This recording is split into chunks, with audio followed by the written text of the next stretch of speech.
தென்னாடுடைய சிவனே போற்றி, எந்நாட்டவர்க்கும் இறைவா போற்றி. காவாய் கனகத்தரளே போற்றி, கைலை மலையானே போற்றி போற்றி. எல்லாம் வல்ல கைலை மலையானின் திருவருளால் அமைய பெற்றிருக்கின்ற இந்த கைலை அறக்கட்டளையிலே பல்வேறு திட்டங்கள், பல்வேறு பயிற்சிகள், அறிவு சார்ந்த ஞான நிலையை சார்ந்த திட்டங்களை நாம் நடைமுறைப்படுத்தி வருகின்றோம். ஒவ்வொரு திட்டத்திலும் கைலை துரைசாமி ஐயா மட்டுமே ஆசிரியர், அவரை நம்பியே உலகம் இருக்க வேண்டும் என்று இல்லாமல் ஐயாவை போல ஐயாவை விட சிறப்பாக இன்னும் 1000 ஆசிரியர்கள் நாம் உருவாக்கி கொண்டிருக்கின்றோம். அனைத்து திட்டங்களிலும் திருவாசகம் பாடும் பயிற்சி என்றால் அதிலே ஆசிரியர்களை உருவாக்குகின்றோம். பட்டெழுத்து பயிற்சி என்றால் அதிலே ஆசிரியர்களை உருவாக்குகின்றோம். யோகா பிரணயாமா பயிற்சி என்றால் மூச்சு பயிற்சி, அதுக்கு ஆசிரியர்களை உருவாக்குகின்றோம். அதிலே ஒன்றாக இந்த சைவ சித்தாந்த சுடர் பாடம் பட்டம் என்றால் அதற்கும் ஆசிரியர்களை உருவாக்கி கொண்டிருக்கின்றோம். அந்த வகையிலே இப்போ 2வது பேட்ச் சைவ சித்தாந்தம் சுடர் டீச்சர் ட்ரைனிங் பேட்ச் 2 SSTTB2 என்பது சைவ சித்தாந்த சுடருக்கு டீச்சர் ஆகிறதுக்கு அதுக்கான பாடம் தான் இந்த பாடம். அடுத்ததாக இன்னும் 1 மாத காலத்திலே SSTTB3 துவங்கலாம் என்று இருக்கின்றோம்.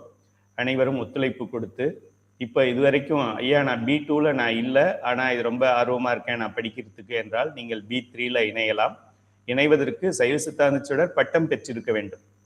இந்த அட்வான்ஸ் கோர்ஸ் அல்லது டீச்சர் ட்ரைனிங் என்று சொல்லப்படுகின்ற இந்த கோர்ஸுக்கு சைவ சித்தாந்த சுடர் பட்டம் பெற்றிருப்பது கட்டாயம்.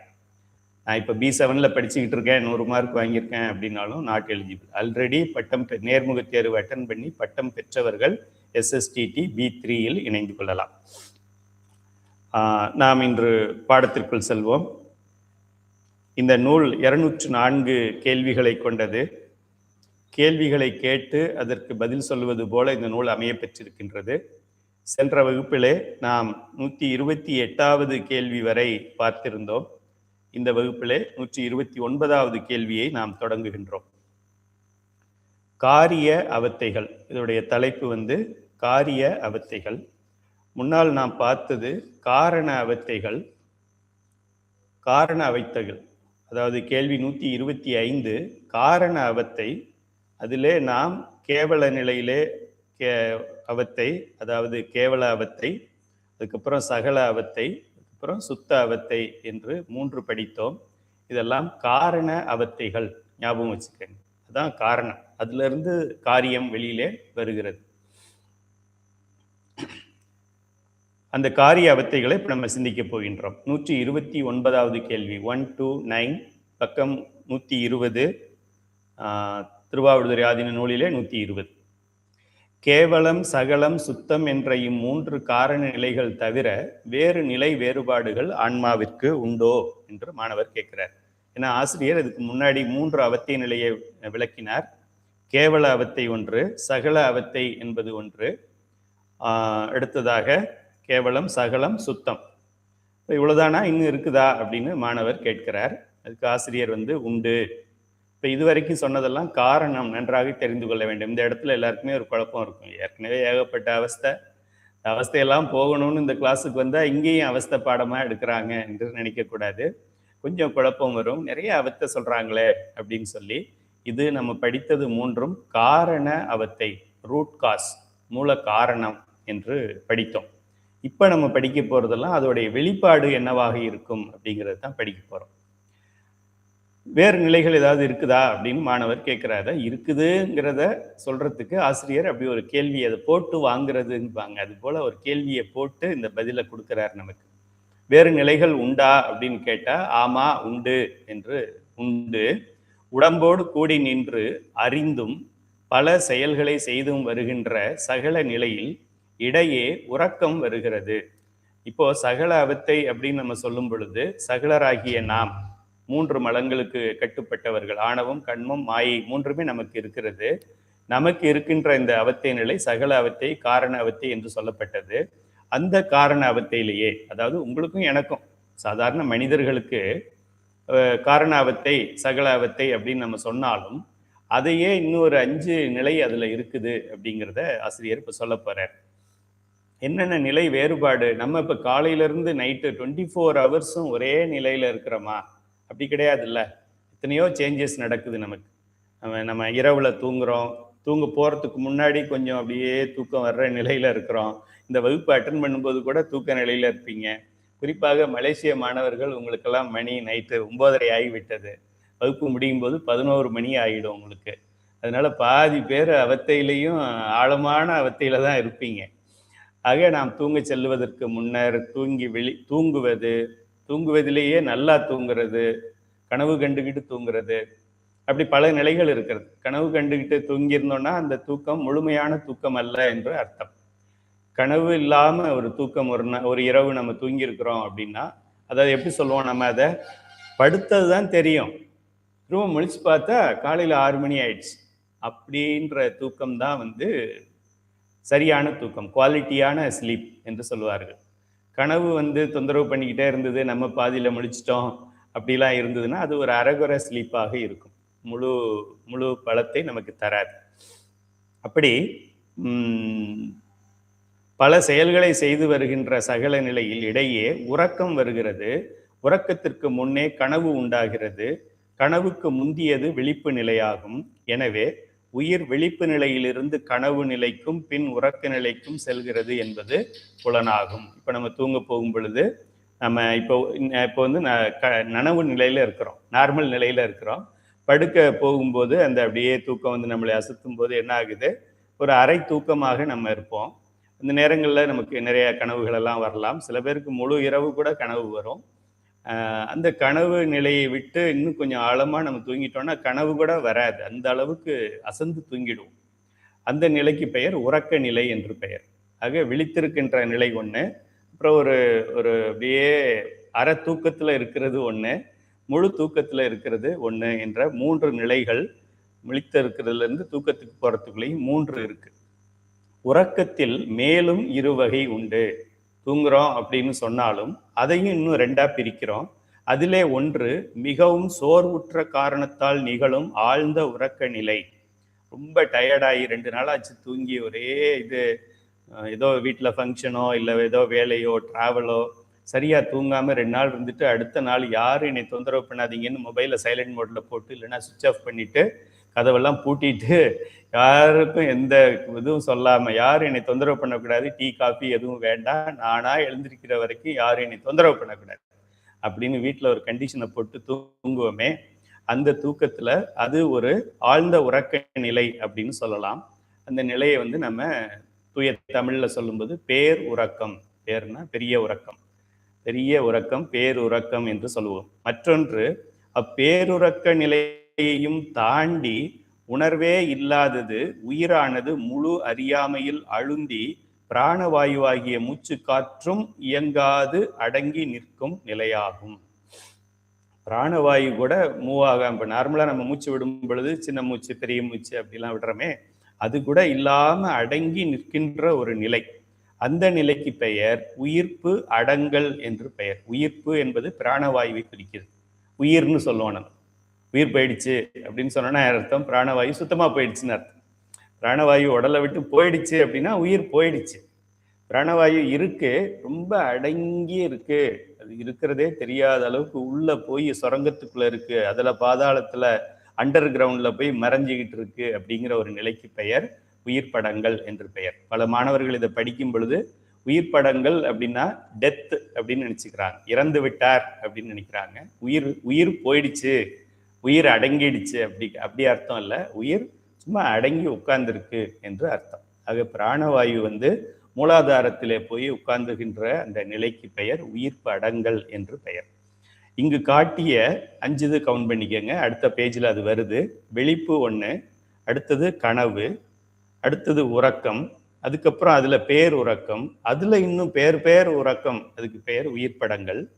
இந்த என்னும் 5ம் உடம்போடு கூடிய சகல நிலையாகிய காரண அவத்தையில் நாள்தோறும் நம்மிடத்து நிகழும் நிலை வேறுபாடுகள் ஆதலின் இவை காரிய அவத்தைகள் எனப்படுகின்றன. சகலருக்கு இது நடக்கிறதுனால இதுக்கு காரண அவத்தை என்பது சகலதான் காரண அவத்தைன்னு பார்த்தோம். அப்ப அது காரணமா இருந்தது அப்படின்னா இதெல்லாம் காரிய அவத்தைகள் என்று பெயர். விழிப்பு நிலையிலிருந்து கனவு முதலிய நிலைகளுக்கு செல்ல செல்ல செல்ல ஆன்மாவுக்கு அறியாமை படிப்படியாக மிகுகிறது என்பது தெளிவு. ஆன்மாவுக்கு நல்லா அண்டர்லைன் பண்ணிக்கங்க, 3-4 தடவை படிங்க அதை. ஆன்மாவுக்கு அறியாமை படிப்படியாக மிகுகிறது. நல்லா தெரிஞ்சுக்க. மிகுகிறதுன்னா அந்த அறிவு நிலையை விட்டு கீழே இறங்கி போய்கிட்டே இருக்கு. அறியாமை மிகுகிறது அப்படின்னா என்ன? அறிவு குறைகிறதுன்னு அர்த்தம். அறிவு குறையுதுன்னா என்ன? விழிப்பு நிலையிலிருந்து அப்படியே கொஞ்சம் கொஞ்சமா இது ஒரு 4-5 சுவிட்ச் ஆஃப் பண்ணியாச்சு, அப்புறம் ஒரு 4-5 சுவிட்ச் ஆஃப் பண்ணியாச்சு, அப்புறம் ஒரு 4-5 சுவிட்ச் ஆஃப் பண்ணியாச்சு.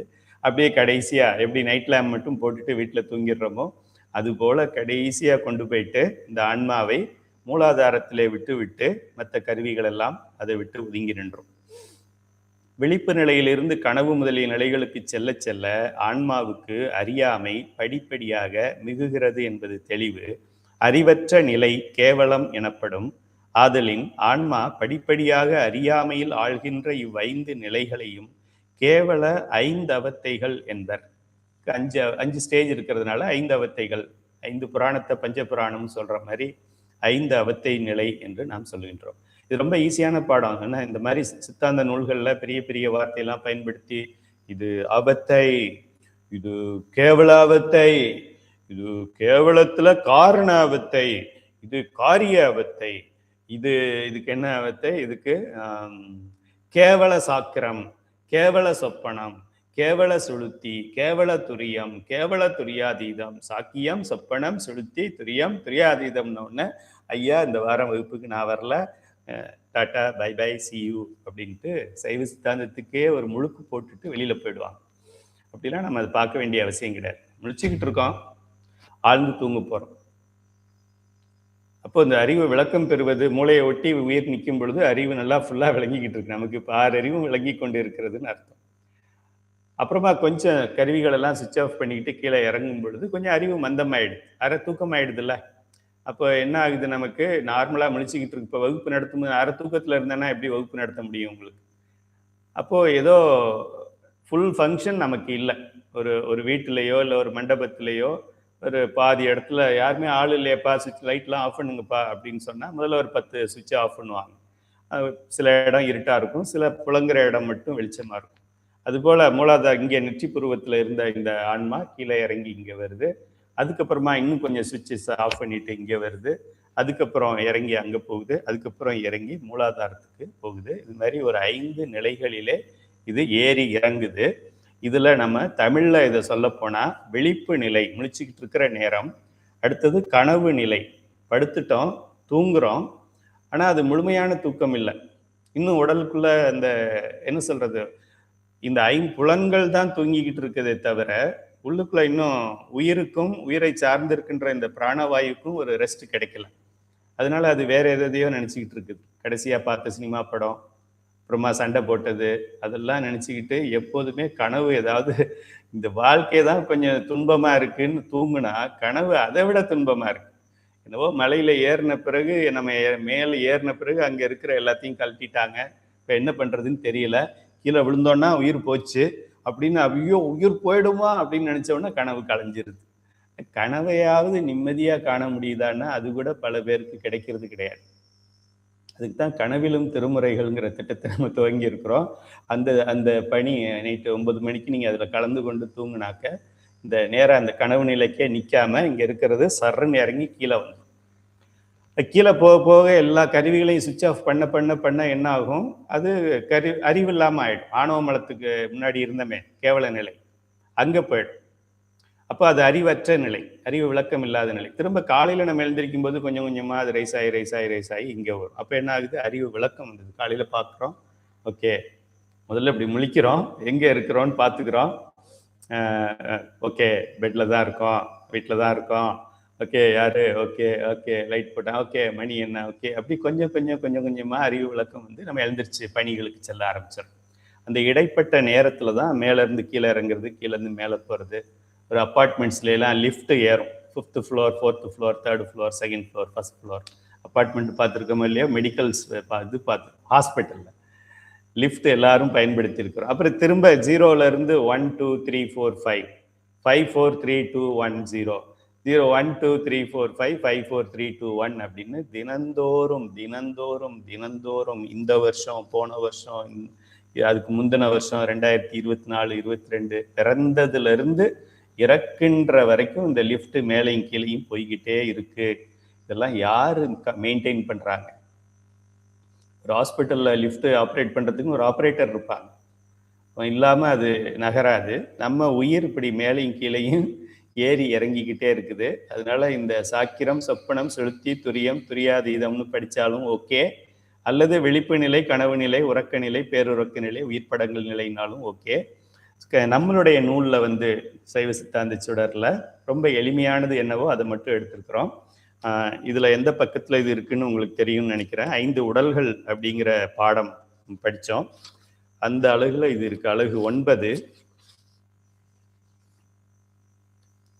அழகு 9ல இது இருக்கணும். எங்க இருக்குன்னு பார்ப்போம்.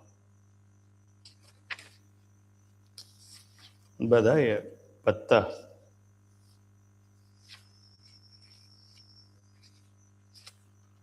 பேஜ் 56. 56ல இருக்கு. யார் அதை சொன்னது?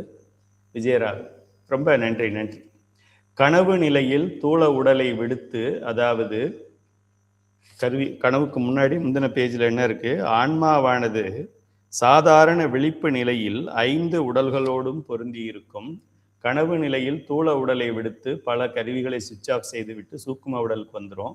அதுக்கப்புறம் உறக்க நிலையில இன்னும் உள்ள போகும், பேருறக்கத்துல இன்னும் கீழே போகும். அதுக்கப்புறம் உயிர்ப்பு அடங்கல். உயிர்ப்பு அடங்கல்னா உயிர் போயிடுச்சுன்னு இல்லை, உயிர் அடங்கி இருக்குது, மூலாதாரத்துல அடங்கி இருக்குது என்று பெயர். இந்த நிலையில இப்படியாக ஆன்மாவானது நம் விழிப்பு நிலையில் நெற்றி புருவத்திலும், அடுத்த நிலை நமக்கு கேவல நிலை இறங்கும் பொழுது, அவஸ்தை இறங்கும் பொழுது கனவு நிலையில் கண்டத்திலும், உறக்க நிலையில் இதய பகுதியிலும், பேருறக்க நிலையில் தொப்புள் பகுதியிலும், உயிர்ப்படங்கள் நிலையில் மூலாதாரத்திலும் மையம் கொள்ளும். காலையில திருப்பள்ளி எழுச்சி பாடுறமே, திருப்பள்ளி எழுச்சி எதுக்கு பாடுறது? திருப்பள்ளி எழுச்சி எதுக்கு பாடுறது? திருப்பதியில திருப்பள்ளி எழுச்சி பாடுறாங்க. எதுக்கு பாடுறாங்க? திருமால் தூங்குவாரு, அவரை எழுப்புறதுக்கு பாடுறாங்க. அப்புறம் இங்கே சிவாலயங்கள்ல திருவாசகம் 20வது பாடல் திருப்பள்ளி எழுச்சி பாடுறாங்க. என்ன பாடுறாங்க? சாமி தூங்கிக்கிட்டு இருப்பாரு, நம்மெல்லாம் முன்னாடியே எழுந்திரிச்சு குளிச்சுட்டு விளக்கேற்றி நம்ம போய் எழுப்புனாதான் சாமி எழுந்திருப்பாரா? நம்ம ஊர் சாமி சிவபெருமான் தூங்கினார்னா என்ன ஆகும்? கண் சிமிட்டுனாலே பிரபஞ்சம் நின்று போயிடும். கண் சிமிட்டாதவனுக்கு தூக்கம் எப்படி வரும்? கண்ணை திறந்துக்கிட்டே அவனாவது தூங்குவானா? கண்ணே சிமிட்டாத நம் தலைவனுக்கு தூக்கம் எப்படி வரும்? அவனை நம்ம திருப்பள்ளி எழுச்சி பாடி அவனை எழுப்ப போறோமா? மூலாதாரத்தில் முடங்கி கிடக்கின்ற கேவல நிலையில் இருக்கின்ற ஆன்மாவை திருப்பள்ளி எழுச்சி பாடி நாம் எழுப்புகின்றோம். சிவபெருமானுக்கு பாடல், சிவபெருமான பாடுற மாதிரி நமக்கு பாடி, நம்ம உயிருக்கு பாடி. அதுதான் இதில் தெரிந்து கொள்ள வேண்டிய கருத்துக்கள். எல்லாமே ஆன்மாவுக்காக இயற்றப்பட்ட பாடல்கள். அது சிவபெருமான் மேலே போட்டு அப்படியே திரும்ப நமக்கு வரும். என்ன பல்லாண்டு, திருப்பல்லாண்டு எதுக்கு பாடுறோம் பெருமானுக்கு? பல்லாண்டு வாழ்க, பல்லாண்டு வாழ்க, பல்லாண்டு வாழ்க, நமச்சிவாய வாழ்க, நாதன் தாழ் வாழ்க, எல்லாம் அவரை எதுக்கு நம்ம வாழ்த்துறோம்? அங்கே போய் பட்டு திரும்ப நமக்கு வரும் அப்படிங்கிறதுனால. Newton's 3rd law, every action has got equal and opposite reaction. எதை நம்ம செய்கிறோமோ அதுக்கு ஆப்போசிட்ல நமக்கு வரும். அது பெருமானை நம்ம வாழ்த்துவது எதுக்கு? அந்த வாழ்த்து நமக்கு பல மடங்கா எக்கோ ஆகி திரும்ப வர்றதுக்கு. சில ஆலயங்கள் எல்லாம் பார்த்துருப்போம், சில மலைப்பகுதியில் இங்கே ஓ அப்படின்னு சொன்னா ஓ அப்படின்னு நமக்கு திரும்ப சேரும். அதுபோல பெருமானை நம்ம திருப்பல்லாண்டு பாடுறதோ, திருப்பள்ளி எழுச்சி பாடுறதோ, பெருமானை எழுப்புறதுக்கு நம்ம யாரு பாடுறது? அவன் எங்க தூங்குறான்? அவனை எழுப்புறதுக்கு அதுவே தப்பு. அவன் தூங்குறான்னு ஏதாவது சமயங்கள்ல சொல்லிச்சு அப்படின்னா அதுவே தவறு. எப்படி தூங்க முடியும்? அவனை போய் நம்மளா எழுப்ப முடியும். பதி தூங்கும் பசு எழுப்பும் அப்படின்னா இது ஏற்புடையதாக இல்லை. இருந்தாலும் நம்ம திருப்திக்காக சில சின்ன பிள்ளைங்கள்லாம் என்ன பண்ணும் அப்படின்னா, தாத்தா கிட்ட சண்டை போடும் பொழுது அப்படியே போட்டு அப்படின்னு போடும். உடனே தாத்தா அப்படின்னு விழுந்துருவேன். இது எதுக்கு விழுகிறது? பேரன் அடிச்சதுல விழுகலை, அப்படி விழுந்தா சிரிப்பான் அப்படிங்கிறதுனால அவர் விழுகிறது, வேற ஒன்றும் கிடையாது. அதுபோல இந்த இந்த அவத்தைகள் நம்ம படிக்கும் பொழுது மூலாதாரத்தில் அடங்கி கிடக்கின்ற இந்த ஆன்மாவை மூலாதாரத்தில் அறிவற்ற நிலையில் இருக்கிறத கொஞ்சம் ஃபர்ஸ்ட் ஃப்ளோர் அறிவு கொடுத்து, செகண்ட் ஃப்ளோர் அறிவு கொடுத்து, தேர்ட் ஃப்ளோர் அறிவு கொடுத்து, ஃபோர்த் ஃப்ளோர் அறிவு கொடுத்து, ஃபிஃப்த் ஃப்ளோர் அறிவு வரைக்கும் ரைஸ் பண்றது தான் இந்த திருவடி எழுச்சி என்பது. கேவல சாக்கிரம், அதாவது விழிப்பு நிலையில் ஆன்மா புருவ நடுவாகிய லாடத்தானத்தில் இருந்து பொருள்களை உணருங்கால் நன்கு உணராமல் மந்தமாய் உணரும். விழித்திருந்தும் அறிவு மந்தமாய் நிகழ்தலினால் இந்நிலை கேவல சாக்கிரம் எனப்பட்டது. இந்நிலையில் 35 கருவிகள் செயற்படும். 35 கருவிகள் செயல்படும். 36 தத்துவங்கள் அப்படின்னு சொல்றோமே, அதுல 35 கருவிகள் செயல்படும். சில மாதங்களுக்கு முன்னால் நம்முடைய டீச்சர்ஸ் ஏதோ ரிவிஷன் கிளாஸ்ல சுத்தமாயில 5 தத்துவம் இருக்கு, அதுக்கு நமக்கும் சம்பந்தம் இல்லை, நம்ம கூட இருக்கிறது இந்த 31 தத்துவங்கள் தான், அப்படிதானா இல்லையா அப்படின்லாம் ஒரு விவாதம் செய்ததாக ஞாபகம் இருக்கு.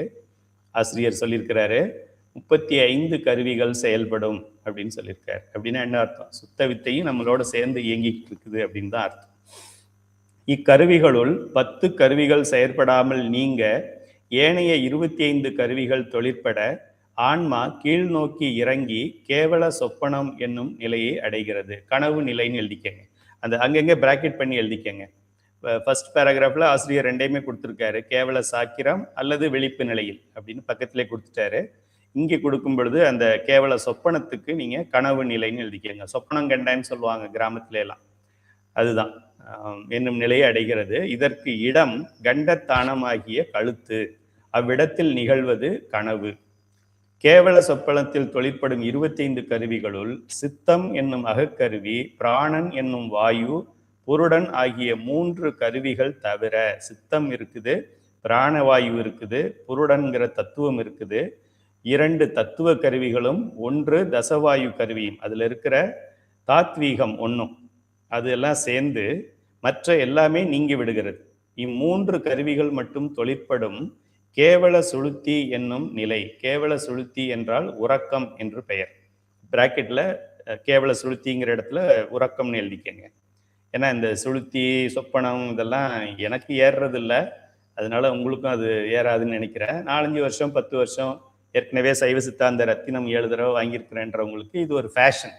இது துரியம், துரியாதீதம், சுளுத்தி அப்படின்னு சொன்ன உடனே ஐயா ஏதோ நிறைய படிச்சிருக்காரு போல் இருக்குன்னு நினைப்பாங்க.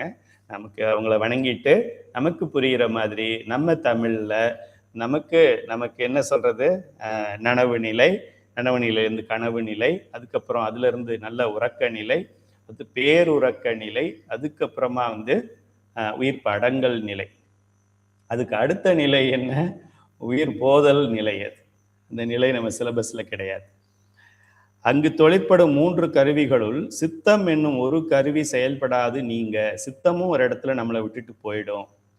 இப்போ நம்மை ஒட்டி இருக்கின்ற கருவிகளே ஒன்னொன்னா விட்டுட்டு போகும் பொழுது, இப்ப சமீபத்துல வந்த என்னுடைய மனைவி, அதுக்கப்புறம் வந்த என்னுடைய மகன், அதுக்கப்புறம் வந்த என்னுடைய பேரன், இவங்கெல்லாம் எங்க என்னோட வரப்போறாங்க? என்னுடைய கருவிகளே சுவிட்ச் ஆஃப் ஆயிடுது தம்பி. எனக்கு வெளியில இருக்கிற சொந்தக்காரன், சம்பந்தி, நாத்தனா, குழந்தையாலாம் எங்க வரப்போறாங்க?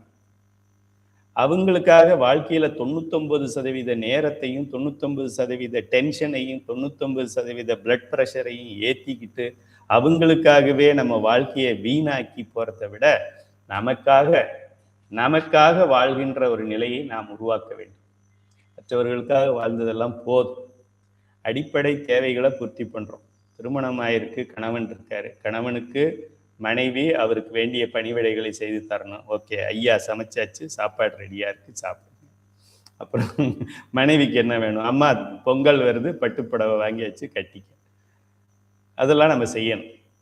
நம்முடைய உயிருக்கு என்ன பண்ண முடியும்? மனைவிக்கு பணி செய்யறதுனாலயோ கணவனுக்கு பணி செய்யறதுனாலயோ உயிர் உய்ய போவது கிடையாது. உயிருக்கு பணி செஞ்சதான் உயிர். ஆக உயிருக்காக நாம் வாழ்கின்ற வாழ்க்கையை உருவாக்கி விட்டால் நீங்க ஞானி ஆகிவிட்டீர்கள், ஆகி கொண்டிருக்கிறீர்கள் என்று அர்த்தம். திருமுறைகளை படிக்கின்றதின் பயன் அதுதான். உயிருக்காக வாழணும். உடலுக்காகவே வாழ்றது தவறு. அப்ப உடல் இன்னொரு உடலுக்காக நம்ம வாழ்றதுங்கிறது அதை விட தவறு. அதோடைய நாத்தனாரு அது அப்படிங்கிறது அதை விட தவறு. அது எக்கேடு கேட்டா நமக்கு என்ன? அந்தியா காப்பி கூடிய 2 நாள் இருக்கிறியா, சாப்பிட்டுட்டு போ, அவ்வளவுதான். உன்னையே நான் பார்த்துக்கிட்டு ஏன் உயிரை பார்க்கலன்னா அப்புறம் ஏன் உயிரை யார் பார்ப்பா? இதெல்லாம் நம்ம கொஞ்சம் தெளிவடைந்து நம்முடைய நோக்கம் எல்லாம், நோக்குதல் என்றால் நம்முடைய கவனம், நோக்குதல்னா கண்ணால பார்க்கறது இல்லை, கவனம் எல்லாம் கொஞ்சம் கொஞ்சமா வெளிப்புற சொந்தங்களிலும் வெளிப்புற உறவுகளிலும் வெளிப்புற பொருள்களிலும் சைட் சீயிங்லையும் ஊட்டியிலையும் கொடைக்கானல்லையும் வேர்ல்டு டூர்லையும் இருக்கிறதெல்லாம் கொஞ்சம் உள்ள இழுத்து உயிரை பாரு, நனவு நிலையில எங்க இருக்குன்னு பாரு, கனவு நிலையில எங்க இருக்குன்னு பாரு. அது என்னவோ ஒரு 10 கருவிகள் இல்லைன்னு சொல்றாங்க. ஏன் இல்லாம போகுது, எப்படி இல்லாம போகுது? டாக்டருக்கு இதை சொல்ல முடியுமா? எம்பிபிஎஸ், எம்டி, எம்சிஹெச், டிஎம் எல்லாம் படிச்சிருக்கிறாரு. அவருக்கு ஒரு டாக்டரை இதை எக்ஸ்பிளைன் பண்ண சொல்லுங்க, இப்படித்தான் நடக்குதுன்னு சொல்லுங்க. ஒரு டாக்டரும் சொல்ல மாட்டார். தெரியாது, தெரிஞ்சாலும் சொல்ல மாட்டாங்க. நீங்களும் நானும் இதை தைரியமா சொல்றோம், காலரை தூக்கி விட்டு சொல்றோம். கேவல அவத்தைகள், அதுல காரிய அவத்தைகள், 5 அவத்தைகள், நனவு நிலை, கனவு நிலை, உறக்க நிலை, பேருறக்க நிலை, உயிர் படங்கள் நிலை. உயிர் இந்த மாதிரி மேலேருந்து கீழே போகும், கீழேருந்து மேலே போகும், மேலேருந்து கீழே வரும். உயிர் ஏற்கனவே படிச்சிருக்கோம், வியாபகத்தன்மைன்னு சொல்றோம், உடலை விட்டு வெளியிலையும் இருக்கு. இது மெயினா சென்டர் பாயிண்ட்னு சொல்லுவாங்க. இப்போ நம்ம வங்கக்கடலில் காற்று அழுத்தம் ஏற்பட்டிருக்கிறது, புயல் மணிக்கு 5 கிலோமீட்டர் வேகத்திலே ஆந்திராவின் கடற்கரையை நோக்கி நகர்ந்து கொண்டிருக்கிறது அப்படின்னா புயல் அடிக்கிற இடத்துல மட்டும்தான் காத்து இருக்கா? உலகம் பூரா காத்து இருக்கு. புயல் அடிக்கிற இடத்துல என்ன இருக்கு? இன்டென்சிட்டி அதிகமா இருக்கு, அதோடைய ஆழம் அதிகமா இருக்கு. அதுபோல இப்ப உயிர் இங்க இருக்கு அப்படின்னு சொன்னோம்னா அப்போ இங்க இல்லையா? அப்படி மூலாதாரத்துல உயிர் இல்லையா? நெத்திக்கு உயிர் இருக்கும்போது மூலாதாரத்துல இருக்குமா இருக்காதா? உலகம் பூரா இருக்கு. என் உயிர் அமெரிக்காலயே இருக்கு, என் உயிர் நிலாவில் இருக்கு, என் உயிர் சூரியன்ல இருக்கு, என் உயிர் புளூட்டோல இருக்கு, என் உயிர் மார்ஸ்ல இருக்கு. இது எங்க? நெத்தியில மட்டும்தான் இருக்கா? நெத்தியில என்ன சொல்றது, டிவி நியூஸ்ல என்ன சொல்லுவாங்க, மையம் கொண்டுள்ளது, சென்டர் ஆஃப் ஆக்ஷன் தான் இங்க இருக்கிறத தவிர சுத்தி இருக்கிறது எல்லா இடத்துலையும் இருக்குங்கிறத நம்ம இப்போதான் தெரிஞ்சுக்கிட்டு இருக்கோம். இத்தனை வயசு ஆயிடுச்சு, இது தெரிஞ்சுக்கல நம்ம.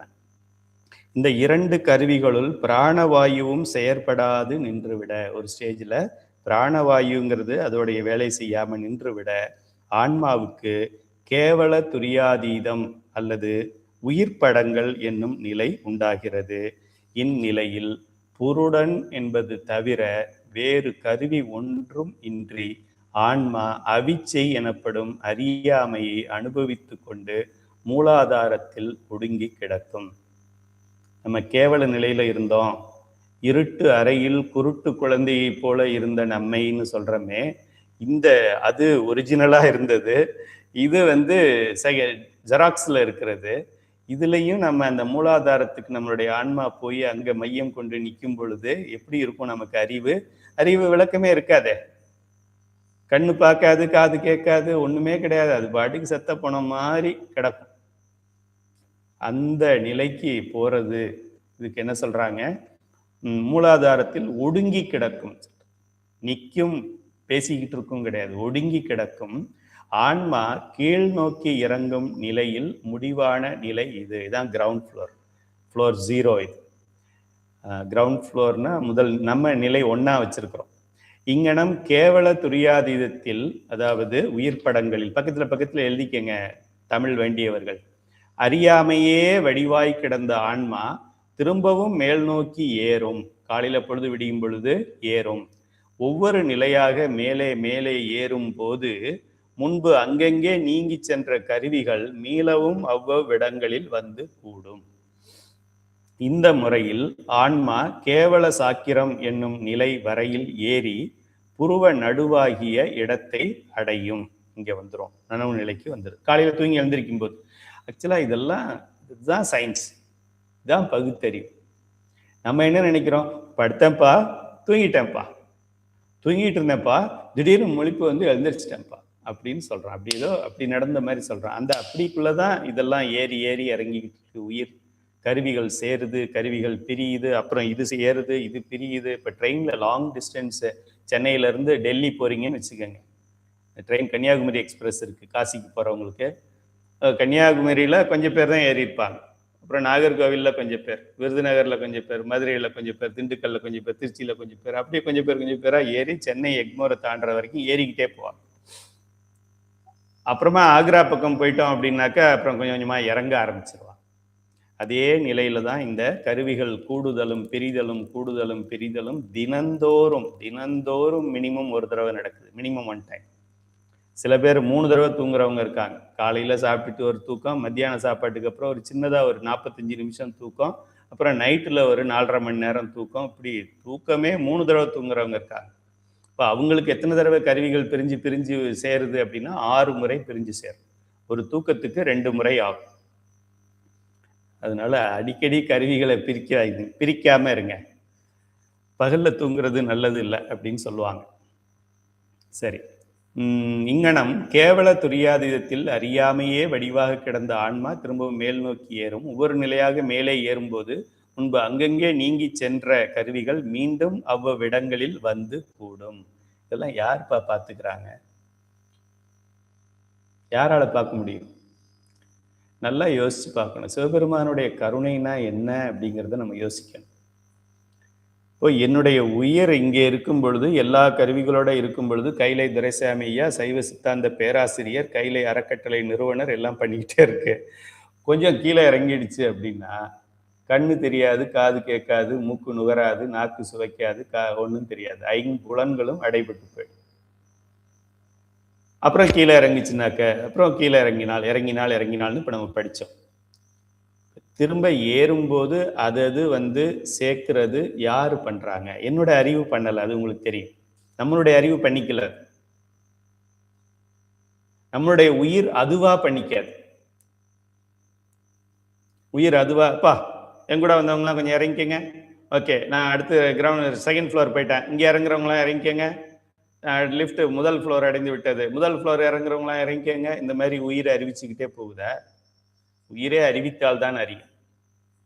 உயிர் எங்கிருந்து போய் மற்றதுக்கு அறிவிக்கிறது? ஆக இதை எவனோ ஒருத்தன் அறிவிக்க வேண்டும், எவனோ ஒருத்தன் பிரிக்கணும், எவனோ ஒருத்தன் சேர்க்கணும். நம்ம 3 தடவை தூங்கணும்னா அவன் 6 தடவை வேலை செய்யணும். அதனால அடிக்கடி தூங்காதீங்க. தூங்கினா ஒரே தூக்கமா போடுங்க. பகல்ல தூங்கணுமா காலையில 6 மணிக்கு படுத்து சாயங்காலம் 6 மணிக்கு எழுந்துறீங்க. சிவபெருமானுக்கு வேலை கம்மி. நடுவில் கொஞ்சம் ஒரு சின்ன தூக்கமா போட்டு வர்றேன் அப்படின்னு சொன்னீங்கன்னா சிவபெருமானுக்கு நிறைய வேலை வைக்கிறீங்கன்னு அர்த்தம். தத்துவ தாத்வீகங்களாகிய கருவிகள் சேர்தல் பிரிதல் ஆகிய முறைமையினால் கேவல சாக்கிரம் முதலிய இந்நிலைகள் நிகழ்வனவாகும். உற்றாரை ஆண் வேண்டேன், ஊர் வேண்டேன், பேர் வேண்டேன், கற்றாரை ஆண் வேண்டேன், கற்பனவும் இனி அமையும், குற்றாலத் தமர்ந்துரையும் கூத்தா உன் குறைகளற்கே கற்றாவின் மனம் போல கசிந்துருக வேண்டுவனே. உற்றாரை ஆண் வேண்டேன்னா என்ன? உற்றாரை ஆண் வேண்டான்னா சொந்தக்காரவங்கெல்லாம் வேண்டான்னு முடிவு பண்ணிட்டாரு. சைவ சித்தாந்தம் சேர்ந்த பிறகு சொந்தக்காரவங்க வேண்டான்னு சொல்றாரு. இதெல்லாம் அடிப்படை மாணவன் தூள நிலையிலே பார்க்கிறது. சரி, என்னுடைய சொந்தக்காரர்கள் என்னுடைய உற்றார்கள், உற்றார் உறவினர் அப்படித்தானே நம்ம பத்திரிகையில போடுறோம். அதனால அப்படி பழகிட்டோம். சரி, ஓகே, எந்த சொந்தமும் கிடையாது, என்னோட உடம்பு நான் மட்டும் தனியா இருக்கேன். இப்ப எனக்கு யாரு உற்றார்? இப்ப நாங்கிறது என்னாச்சு? நாங்கிற ரெஃபரன்ஸ் இப்ப என்னுடைய உயிராயிடுச்சு. என்னுடைய உயிருக்கு முதல் சொந்தம் யாரு? 35 சொந்தம் கொடுத்திருக்கான் சிவபெருமான். ஒரு உயிருக்கும், பன்றிக்கும் உண்டு அது 35 சொந்தம் கொடுத்திருக்க.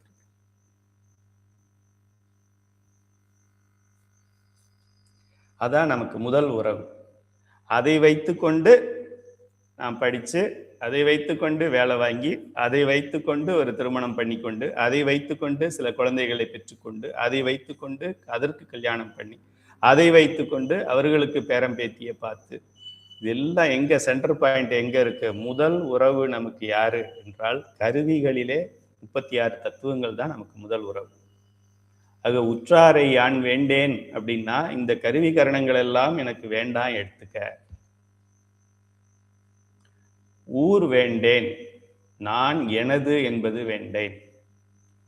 பேர் வேண்டேன், நான் வேண்டேன்.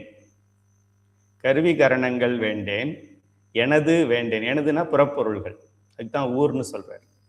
புறப்பொருள்களும் வேண்டேன். எனது எனது எனது எனது பட்டம், எனது பதவி, எனது மக்கள், எனது அறக்கட்டளை, எனது குரூப், எனது வகுப்பு, எனது பட்டப்படிப்பு, எனது சான்றிதழ், எனது மேடை, எனது நால்வர் விழா, எல்லாமே சிவபெருமான்கிட்ட இருந்து தள்ளி தள்ளி வைக்கக்கூடிய விஷயங்கள் எனதுன்னு நினைச்சு செஞ்சாங்க. ஆக எனது வேண்டேன், ஊர் வேண்டேன், பேர் வேண்டேன், என்னையே வேண்டேன், எனது போயிடுச்சு. அடுத்து நான் போகுது. இதெல்லாம் போகும் பொழுதுதான் உயிர் புனிதமாக இறைவன் திருமடியில் உட்காருவதற்கு தகுதி பெறுகிறது. ஆக நம்ம திருவாசகத்தை படிச்சுட்டு அந்த அம்மா வரும்போது சொல்றது, என்னப்பா ஏதோ நல்ல படிப்புன்னு போனா அங்க ஒன்றும் வேண்டேன்னு படிக்கிறாங்கப்பா, நமக்கு பேரம்பேத்தியெல்லாம் விட்டுட்டு இப்போ எங்கேயும் போக முடியாதுப்பா, இந்த முற்றோதலெல்லாம் அப்புறம் பார்த்துக்கலான்னு ஒதுங்கிடுறாங்க, பொருள் தெரியாததுனால. திருவாசகத்துக்கு சரியைக்கு பொருள் இருக்கு, கிரியைக்கு பொருள் இருக்கு, யோக பொருள் இருக்கு, ஞான பொருள் இருக்கு. கைலை அறக்கட்டளையில் வெள்ளிக்கிழமை தோறும் பொருள் விளக்கு வகுப்பு அம்மாக்கள் எடுக்கிறாங்க. சனிக்கிழமை பயிற்சி, ஆசிரியர் பயிற்சி இருக்கு. அனைவரும் பயன்படுத்தி கொண்டு இதை என்ன சொல்றது, காற்றுள்ள போதே தூற்றிக்கொள் அப்படிம்பாங்க. அறக்கட்டளையில் இது நடக்குதுன்னா இப்பவே எல்லாத்தையும் கலந்துக்கிட்டு உயிர் அடைந்து விட வேண்டும், உயிரை வளர்த்து விட்டுறணும், அது அப்புறம் குறையாது. சரி, ஒரு கேள்விதான் ஆயிருக்குன்னு நினைக்கிறேன். இது வரைக்கும் 40 நிமிஷம் ஆயிடுச்சு. கடவுளே, உடம்பில் அறிவு நிகழும் இடமே ஆன்மா உள்ள இடம். 130வது கேள்வி. ஓர் ஐயத்தை கேள்வியே பதில் மாதிரி இருக்கு. ஒரு ஐயத்தை தெளிவிக்க வேண்டுகிறேன். மாணவர் கேட்கிறார், இவ்வளோ நேரம் 40 நிமிஷமா பேசுறீங்களே, எனக்கு ஒரு சந்தேகம் இருக்கு. இந்த 5 அவத்தைகளில் ஆன்மா புருவ நடு, கண்டம் முதலிய ஓரோர் இடத்தில் மட்டுமே இருப்பதாக கூறினீர்கள். ஆன்மா வியாபக பொருள், அதலால் எங்கும் நிறைந்திருத்தலே அதற்கு இயல்பு அப்படின்னு முன்னாடி சொன்னீங்க. இப்போ என்ன சொல்றீங்க, இங்கே நிற்கும், அப்புறம் இங்கே நிற்கும், இங்கே நிற்கும் அப்படின்னு சொல்றீங்க. ஓரிடத்தில் இருப்பதும் அவ்விடத்தை விட்டு நீங்குவதும் மீண்டும் அவ்விடத்திற்கு வந்து சேர்வதும் ஆகியவை இடம் என்ற எல்லைக்கு உட்பட்ட சிறு பொருள்களாகிய ஏகதேச பொருள்களுக்கே கூடும். ஆன்மா, நான் என்ன சொன்னேன் கொஞ்ச நேரத்துக்கு முன்னாடி, என்னுடைய ஆன்மா நிலாவிலையும் இருக்குன்னு சொன்னேன். பிரபஞ்சம் முழுவதும் இருக்கு. இன்னும் கண்டுபிடிக்காத நட்சத்திரங்களோட கூட என்னுடைய ஆன்மா இருக்கு. இன்னும் James web telescope, world number 1 telescope, அது கண்டுபிடிக்காத இடத்துலையும் என்னுடைய கைலை துரைசாமியுடைய ஆன்மா இருக்கு, உங்களுடைய ஆன்மா இருக்கு அப்படின்னு சொல்றீங்க. அப்புறம் இங்கே இருக்கும் இங்கே இருக்கும்னு சொல்றீங்க, குழப்புறீங்க, ஏதாவது ஒன்று சொல்லுங்க அப்படின்னு மாணவர் கேட்கிறார். வியாபக பொருளுக்கு அவை இயல்பல்ல. எல்லா இடத்துலையும் இருக்குன்னு சொன்ன பிறகு அப்புறம் கொஞ்ச நேரம் இங்கே இருக்கும், கொஞ்சம் இங்கே இருக்கும், கொஞ்சம் இங்கே இருக்கும், அப்புறம் என்ன ஆகும், திரும்ப இங்கே வரும், அப்புறம் இங்கே வரும்னு அப்படி ஏதோ புள்ளி வச்சு காமிக்கிறீங்களே. இது வியாபகம்னு சொல்றீங்க, இப்படி இடத்த சொல்லியும் சொல்றீங்க. இது ஒன்றும் புரியலையே, இதுல ஏதோ ஒன்று தான் இருக்க முடியும், இன்னொன்று தவறாக இருக்கும் அப்படின்னு மாணவர் கேட்கிறார். வியாபக பொருளுக்கு அவை இயல்பல்ல. எனவே ஆன்மா ஓரோரு இடத்தில் இருப்பதாகவும் இறங்கியும் ஏறியும் வேறு வேறு அவத்தைகளை அடைவதாகவும் கூறுதல் எவ்வாறு பொருந்தும் அப்படின்னு கேட்கிறார். வியாபகம்னு சொல்றீங்க, இங்க இருக்கும் இங்க இருக்கும்னு சொல்றீங்க. இப்ப நெத்தி பருவத்துல இப்ப நமக்கு ஆன்மா இருக்குன்னு சொல்றோம். அப்ப என்னுடைய சுண்டு விரல்ல ஆன்மா இருக்கா இல்லையா? சுண்டு விரல்ல ஆன்மா இல்லைன்னா சுண்டு விரல் கூட நகராது, அவனன்றி ஒரு அணுவும் அசையாது. அப்போ இங்கதானே இருக்கு, இங்கே எப்படி வந்துச்சு? இது நமக்கு ஒரு பலத்த சந்தேகமா. கால் விரல்ல இருக்கா ஆன்மா? நிச்சயமா இருக்கும், இல்லைன்னா நகம் வளராது, பிளட்டு போகாது. அங்க ஆன்மா இல்லைன்னா பிளட்டு போகாது, சும்மா எப்படி அதுவே போகும். ஆன்மா இருக்கிற இடத்துல சிவபெருமான் இருப்பான். சிவபெருமான் இல்லைன்னா பிளட்டு கூட நகராது உடம்புல. நமக்கு புண்ணு கூட வராது சிவபெருமான் இல்லைன்னாக்க. புண்ணு சொல்றமே, காயம் கூட வராது, வயிற்று வலி கூட வராது. சிவபெருமான் இல்லைன்னா வயிற்று வலி கூட நமக்கு வராது. ஆக எல்லாத்திலும் நம் பெருமான் கலந்திருக்கின்றான். இப்போ ஆசிரியர், இந்த ஐயம் உனக்கு மட்டுமல்ல, சிந்தனை செய்கின்ற எல்லோருக்குமே எழக்கூடியதுதான். ஆன்மா வியாபக பொருளாயினும் அதன் வியாபகம் முழுவதையும் ஆணவ மலம் மறைத்து நிற்கின்றது என்பதை ஓர் உவமையில் வைத்து முன்னே விளக்கியுள்ளோம். இதுக்கு ஏற்கனவே உனக்கு பதில் சொல்லியிருக்கோம்ப்பா. அதாவது, ஒரு குளத்தின் நீர்ப்பரப்பு முழுவதையும் பாசி மூடியிருக்குமாயின் நீரின் இருப்பு சிறிதும் தோன்றாது. அந்நிலையில் எந்த இடத்தில் கல்லெறிப்பட்டு பாசி விலகுகிறதோ அந்த இடத்தில் மட்டும் நீரின் இருப்பு சிறிது புலப்படும். இதே வார்த்தைகள், இதே சப்ஜெக்டை முன்னாடி ஒரு கேள்விக்கு ஆசிரியர் சொல்லியிருக்கிறார். அது என்ன கேள்வி பதிவிடுங்க, அது எல்லாரும் குறித்து கொள்ளுங்கள். முன்னால ஒரு 10 கேள்விக்கு முன்னால அது இருக்கு. அதேபோல் ஆன்மா வியாபக பொருளாயினும் எந்த இடத்தில் கருவிகள் செயற்பட்டு அறிவு விளங்குகிறதோ அந்த இடத்தில் மட்டுமே ஆன்மாவின் இருப்பு விளங்குவதாகும். அந்த இடமே ஆன்மா இருக்கும் இடம் என்று சொல்லப்படும். அறிவு விளக்கம் எந்த அளவுக்கு நடக்குதோ, எந்த அளவுக்கு கருவிகள் இணைந்து பிரிந்திருக்கிறதோ அந்த இடத்துல ஆன்மா இருக்கிறதாக நம்ம சொல்றோம். அந்த இடமே ஆன்மா இருக்கும் இடம் என்று சொல்லப்படும்.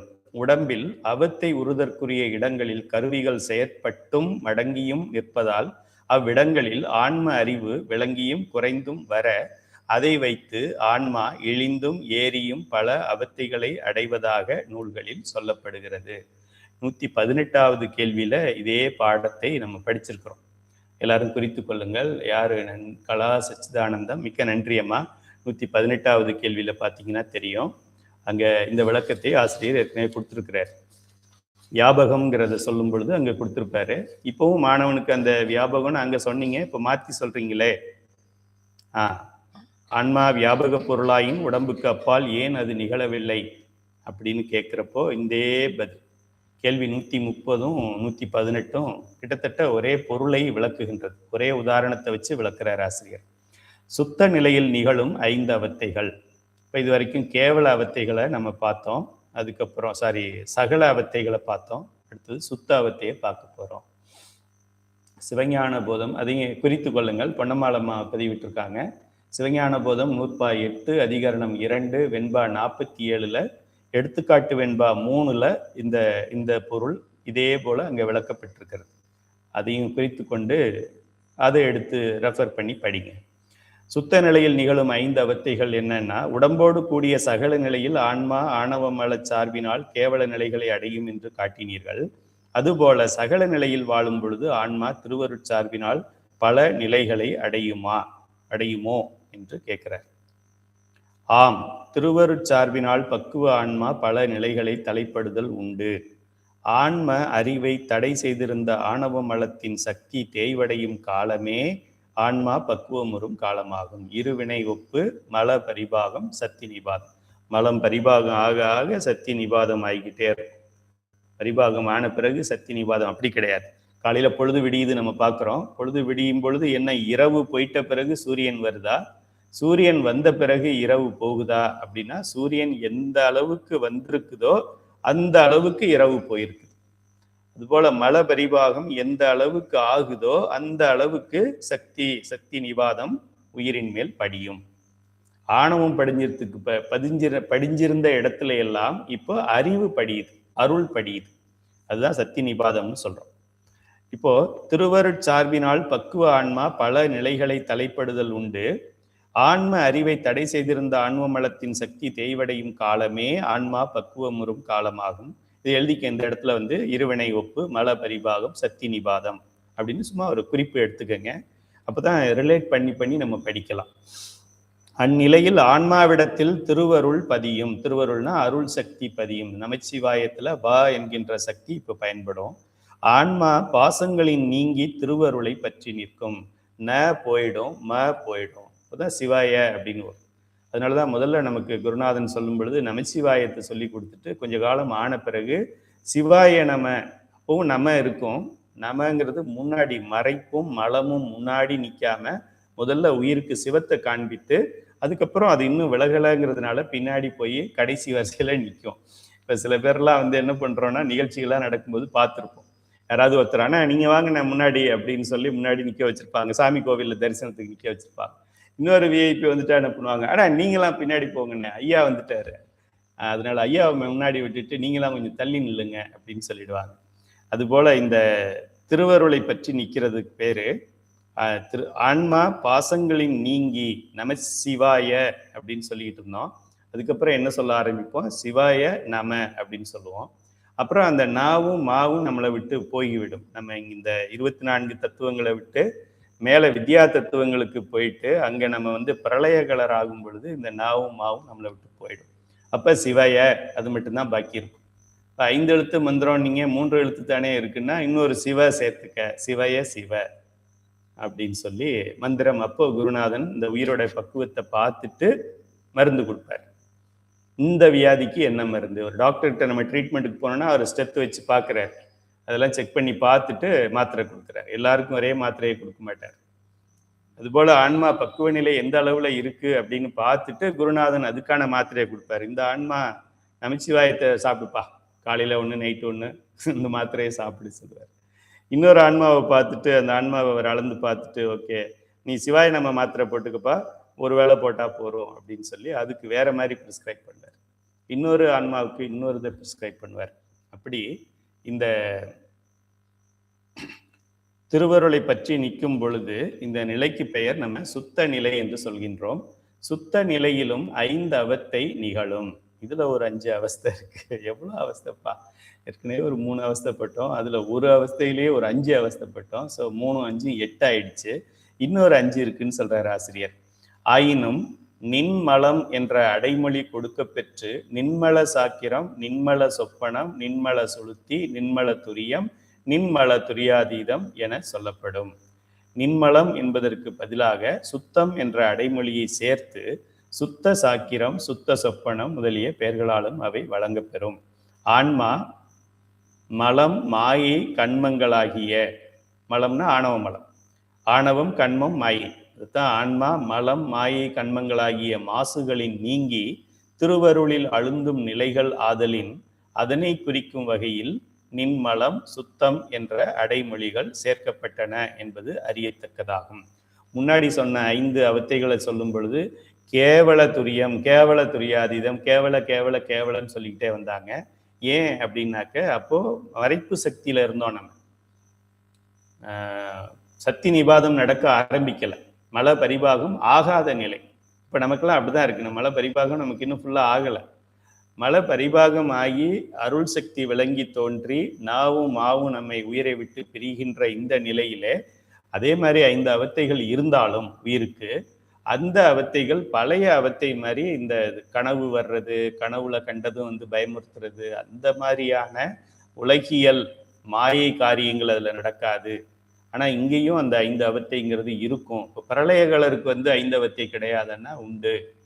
அவர் அவத்தைக்கு என்ன பேரு? சுத்த 5 அவத்தைன்னு பேரு. நமக்கு இருக்கிறதுக்கு என்ன பேரு? கேவல 5 அவத்தை என்று பெயர். சரி, கேவல அவத்தையும் சுத்த அவத்தையும் ஒன்றுக்கொன்று நேர் மாறானவை. கேவல அவத்தைக்கு ஆன்மாவுக்கு அமைந்துள்ள மாயா கருவிகளின் கூடுதல் குறைதல்களினால் நிகழும். நமக்கு இந்த என்ன பார்த்தோம்? ஒரு நிலையும் மாறும் பொழுது கருவிகள் சேருது பிரியுதுன்னு பார்த்தோம். இங்க இருக்கும்போது எல்லா கருவியும் வேலை செய்யுது. இங்கே இருக்கும் பொழுது இந்த ஞானேந்திரியங்கள் என்று சொல்லக்கூடிய 5 புலன்களும் அடிபட்டு போயிடுது.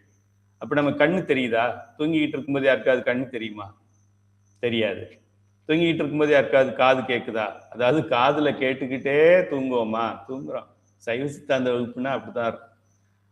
தூக்கமும் இருக்கு, காதுலையும் ஏதோ நடுவுல பதி பசு கேவலம் கேவலம் சொல்லிக்கிட்டு தான் இருக்கிறாரு அப்படின்னு கொஞ்சம் ரெண்டும் வேலை செய்யுது கனவு நிலையில. நல்ல உறக்கமா இருந்தீங்கன்னா யார் என்ன வகுப்பு எடுத்தாங்கன்னு கூட தெரியாது.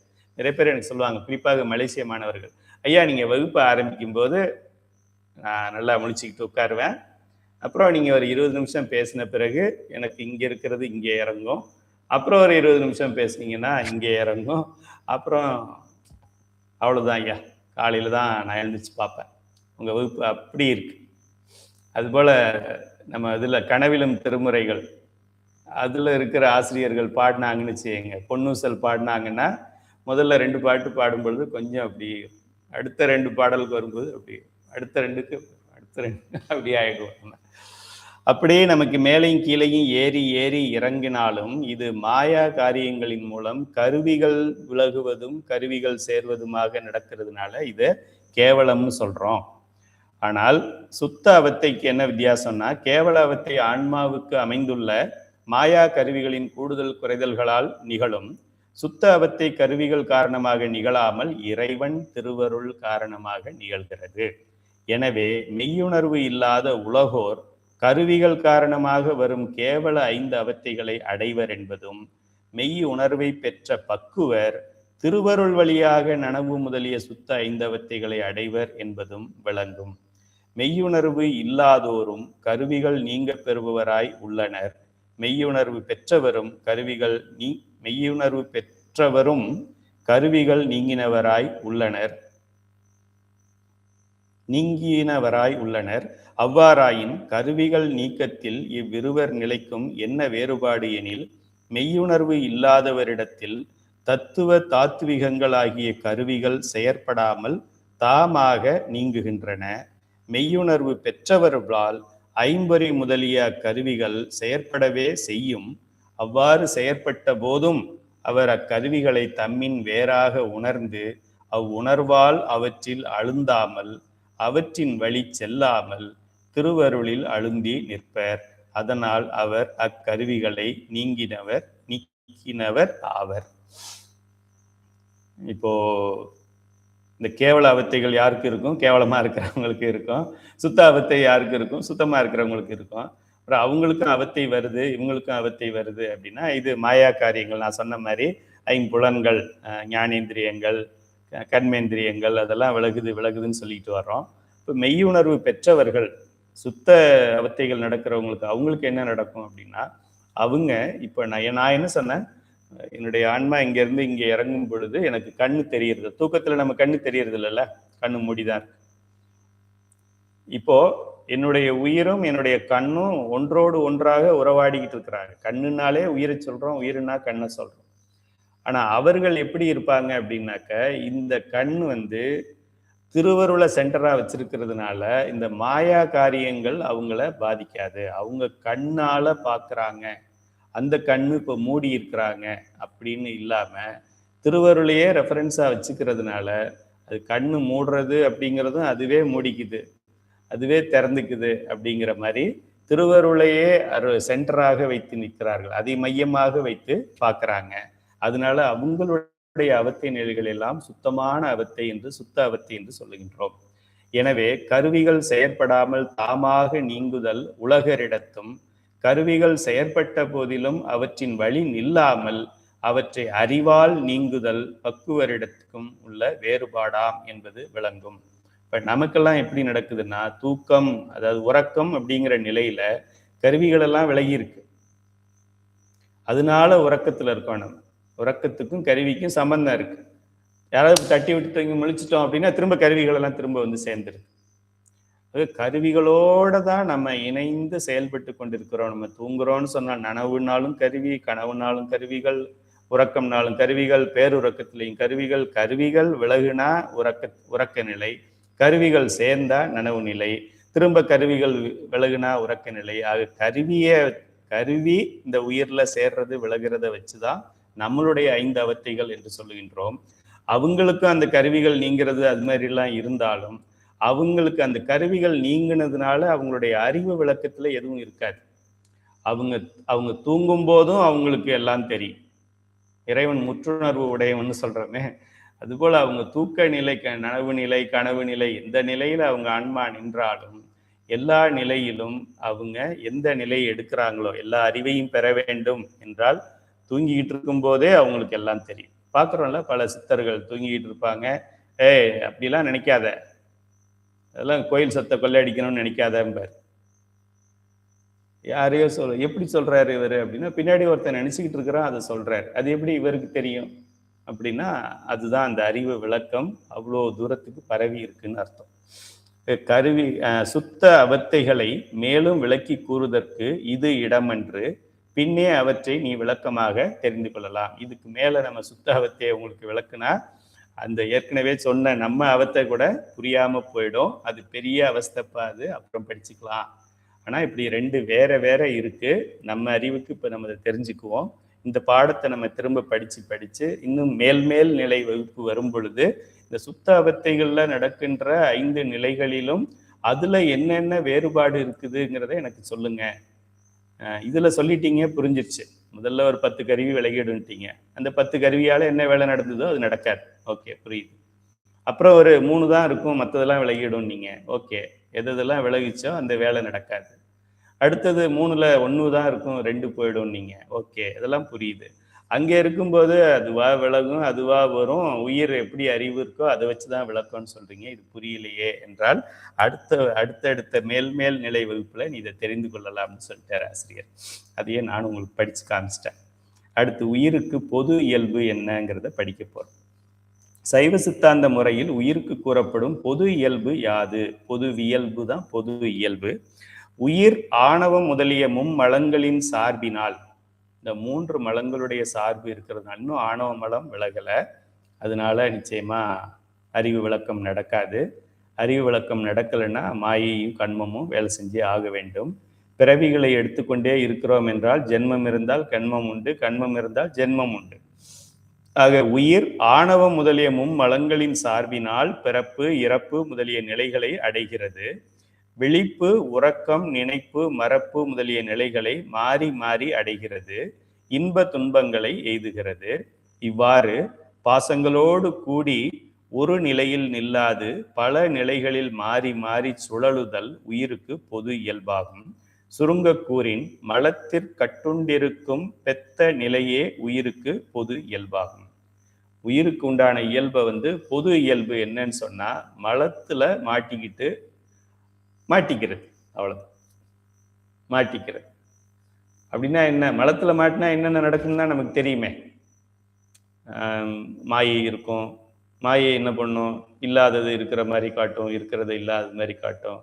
அப்படி மாயை வெளியில நம்ம போனோம் அப்படின்னா மனமை மொழிகள் என்ன பண்ணும்? இருவினையை ஈட்டும். இருவினையை ஈட்டுச்சுன்னா என்ன ஆகும்? கண்மம் ஆகும். கண்மமானா என்ன ஆகும்? பிறவி ஆகும். பிறவியானா என்ன ஆகுது? அதுல என்ன சஞ்சிதம் வருது, ஆகாமியம் வருது.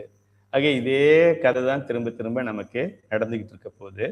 ஆக இந்த மலத்துல கட்டுப்பட்டு இருக்கின்ற வரைக்கும் இது கட்டுப்பட்டு இருக்கின்ற ஒரு நிலை உயிருக்கு பொது இயல்பாகும். அப்போ உண்மையான இயல்பு என்ன அப்படின்னா, சைவ சித்தாந்த முறையில் உயிருக்கு கூறப்படும் தன் இயல்பு அல்லது உண்மை இயல்பு யாது? மும்மலங்களினின்றும் நீங்கி பதியாகிய சிவத்தை சார்ந்து ஒரு நிலையான தன்மையை எய்தி, சச்சிதானந்தம் சத்து நிலையை எய்தி அலைவற்று அங்கங்க அலையாம எல்லையற்ற பேரின்ப வெள்ளத்தில் மூழ்கி இருத்தலே உயிருக்கு தன் இயல்பு அல்லது உண்மை இயல்பு ஆகும். சுருங்க கூறின் முத்தி நிலையே உயிருக்கு உண்மை இயல்பாகும். நம்மளுடைய ஒரிஜினல் இயல்பு என்ன அப்படின்னா, இறைவனுடைய பேரானந்தத்தை அனுபவிக்கிறது தான் ஒரிஜினல் இயல்பு. அந்த தகுதி நமக்கு இருந்தும் நாம் யார்? நம் தலைவன் அரசன், நான் அவன் மகன் இளவரசன், பட்டத்திராசன். அடுத்த அரசன் எப்போ வேண்டுமானாலும் எனக்கு முடிசூட்டி இந்த நாட்டை ஆளுகின்ற பதவியை எனக்கு கொடுக்கலாம். அவன் கொடுக்க காத்திருக்கிறான், நான் வாங்க காத்திருக்கிறேன். ஏதோ ஒரு வயது மூப்புக்காகவோ இல்லை நான் இன்னும் வளர வேண்டும் என்பதற்காகவோ, என்னுடைய அறிவு வளர்வதற்காகவோ, அல்லது என்னுடைய அப்பாவுக்கு இன்னும் கொஞ்சம் வயது ஆகணுங்கிறதுக்காகவோ இந்த பட்டாபிஷேகம் இன்னும் நடக்கலையே தவிர, பட்டாபிஷேகத்திற்கு தகுதியுடன் நான் காத்து கொண்டிருக்கின்றேன். நாளைக்கு கூட அது நடக்கலாம்ங்கிற நிலையில தான் இந்த உயிர்கள் இறைவனோட இருக்கிறது. ஆனா நம்ம என்ன பண்றோம்? அதை நம்ம அறிஞ்சு கொள்ளாமல், எனக்கு இந்த மாயை, என்னுடைய மனைவி தான் முக்கியம், கணவன் தான் முக்கியம், குழந்தைகள் தான் முக்கியம், வீடு தான் முக்கியம், சொந்தம் தான் முக்கியம், படிப்பு தான் முக்கியம், பட்டம் தான் முக்கியம், பதவி தான் முக்கியம், பணம் தான் முக்கியம். பணத்தை சேர்க்கறதுக்காக பாவத்தை சேர்த்து பணத்தை இங்கேயே விட்டுட்டு பாவத்தை எடுத்துக்கிட்டு போகிறோம். பல அலுவலகங்கள்ல ஊழல் செய்யறது, அடுத்தவங்களுடைய சொத்தை ஏமாத்தி சாப்பிட்றது, பொய்க்கணக்கு எழுதுறது, லஞ்சம் வாங்குறது, கமிஷன் வாங்குறது, கட்டிங் வாங்குறது, சேர்க்கலாம் 100 கோடி வரைக்கும் சேர்க்கலாம். அப்புறம் 1000 கோடியை சேர்த்தா என்ன ஆகும்? இந்தியாவில் அதை இன்வெஸ்ட் பண்ண முடியாது. 100 கோடியே என் பேர்ல நான் இன்வெஸ்ட் பண்ண முடியாது.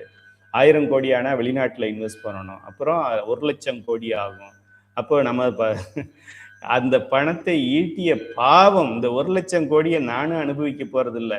சுவிஸ் பேங்க்ல இருக்கிற எல்ஐசியில இருக்கிற பாலிசியை பல பேர் எடுக்காம செத்து போயிடுறாங்க. செத்தவங்களுக்கே தெரியும். எல்ஐசியில கணக்கில்லாத பணம் அப்படின்னு சொல்லி ஏதோ ஒரு 1 லட்சம் கோடி ரூபாய் எல்ஐசியில இருக்கு. பாலிசி போட்டவன் செத்து போயிட்டான், சொந்தக்காரனுக்கு தெரியாது. அப்படி இருக்கு பணம். கேட்பாரற்று கிடக்கின்ற பணம் ஒரு பேங்க்லையும் நிறைய கிடக்கு.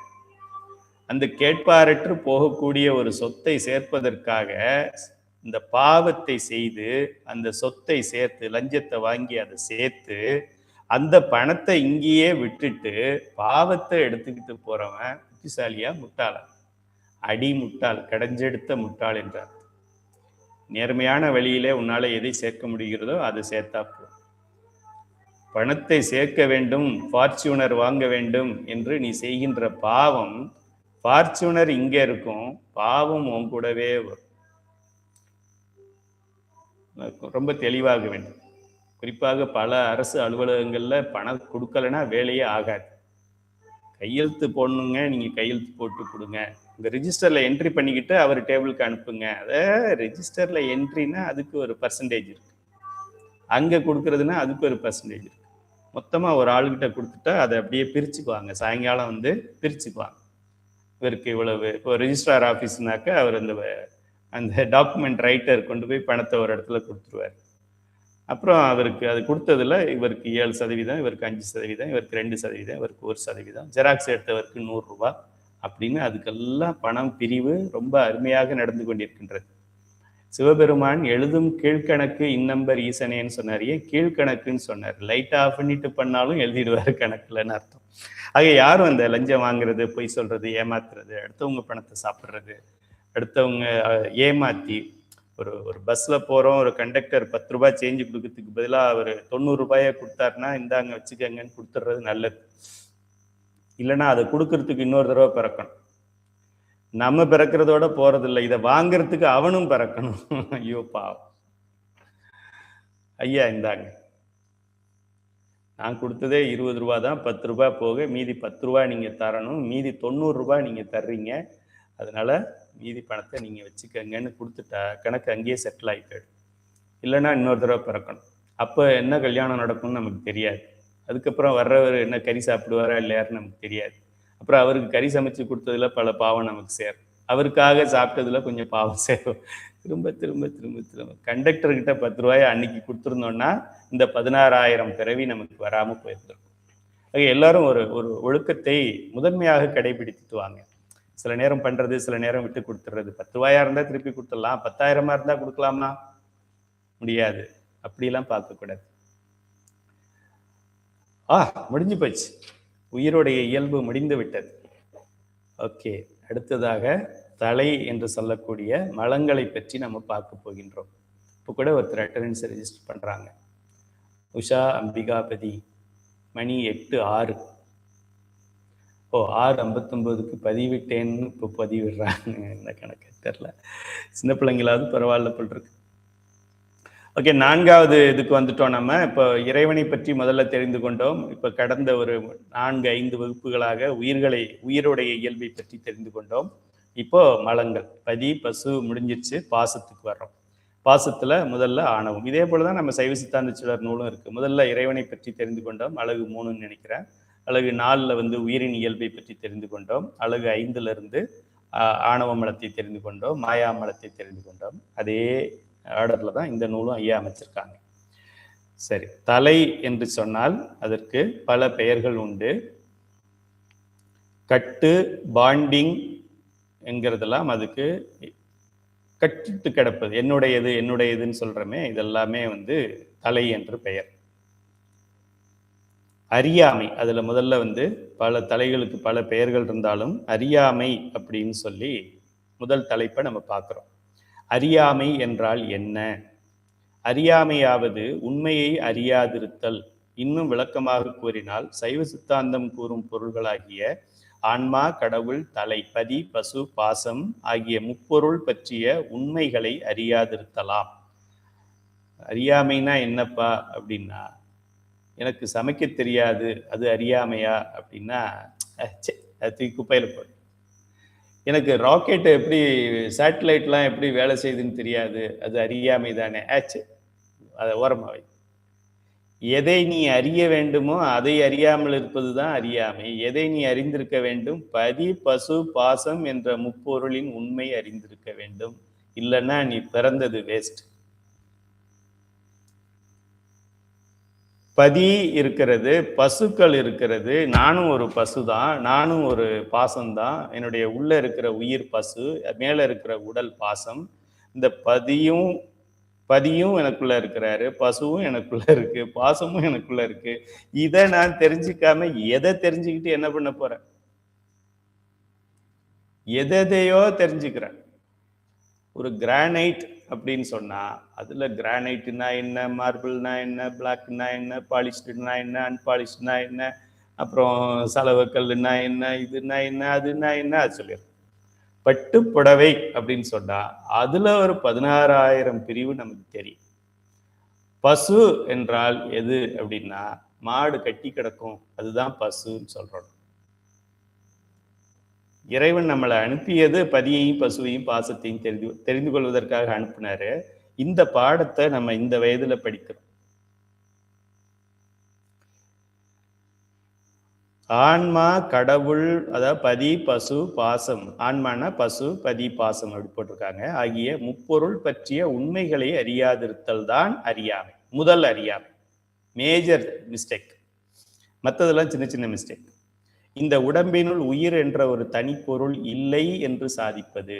அது பகுத்தறிவாளனை கேட்டா சொல்லுவோம், உனக்கு உயிர் இருக்காடான்னு கேளுங்க. கடவுள் இல்லைன்னு எவன் சொல்றானோ அவன்கிட்ட, அட தம்பி கடவுளெல்லாம் நீ அப்புறம் பேசப்பா, நீ உயிரோட இருக்கியா இல்லையான்னு கேளு. அவன் எது சொன்னாலும் அவனை நீங்க முட்டாள்னு முடிவு பண்ணிடலாம். அவன் இருக்கு அப்படின்னு சொன்னா அவன் கடவுளை காட்ட சொல்லி என்னென்ன சொன்னானோ அதெல்லாம் நீங்க அவன்கிட்ட சொல்லு. உயிரை காட்டுப்பா அப்படின்னு சொல்லு, அவனால காட்ட முடியாது. புத்திசாலி பகுத்தறிவாளியா இருக்கிறவன் என்ன சொல்லுவான், உயிர்னு ஒண்ணுமே இல்லை என் உடம்புல, அப்படியே டிஎன்ஏ வரும், டிஎன்ஏல இருந்து அது வரும், அப்படியே டிஷ்யூஸ் ஃபார்ம் ஆகும், அப்படியே அது வளரும், அப்படியே அது வளரும். செத்து போனவனுக்கு ஏண்டா வளர மாட்டேங்குது? செத்து போனவனுக்கும் வளரணும்ல. ஐஸ் பாக்ஸ்ல 10 நாள் வச்சிருந்தாக்க முடி வளரணும்ல, வளர மாட்டேங்குது. ஏன்? அது இந்த நேச்சர் வந்து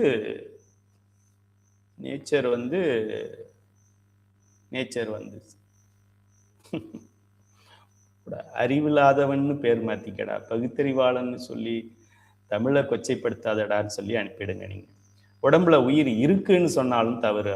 தவறுனா என்ன? அவன் கடவுள் இருக்குங்கிறத ஒத்துக்கிட்டான்.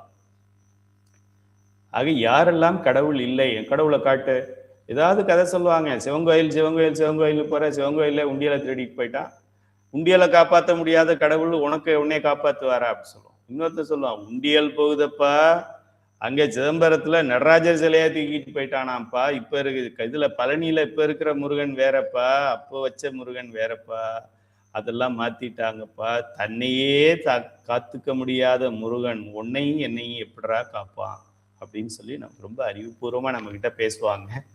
அதெல்லாம் அப்புறம் பேசிக்கலாம்ப்பா, முருகன் எங்க போனா உனக்கு என்ன, நீ உயிரோட இருக்கியா இல்லையா, உனக்கு உயிர் இருக்கா இல்லையான்னு சொல்லு. இந்த கேள்வியை கேளு.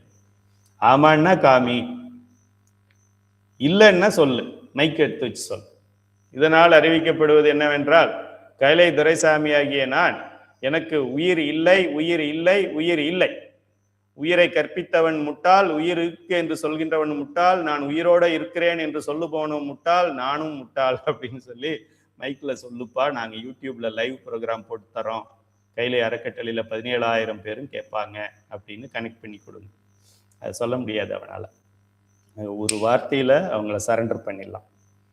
இந்த உடம்பினுள் உயிர் என்ற ஒரு தனிப்பொருள் இல்லை என்று சாதிப்பது தன்னை உணராத அறியாமை. எல்லாம் வல்ல ஒரு பேராற்றல் தான் என்னை நடத்துகிறது என்பதை நம்பாமல் வாழ்வது தனக்கு மேல் உள்ள இறைவனை உணராத அறியாமை. வினையாவது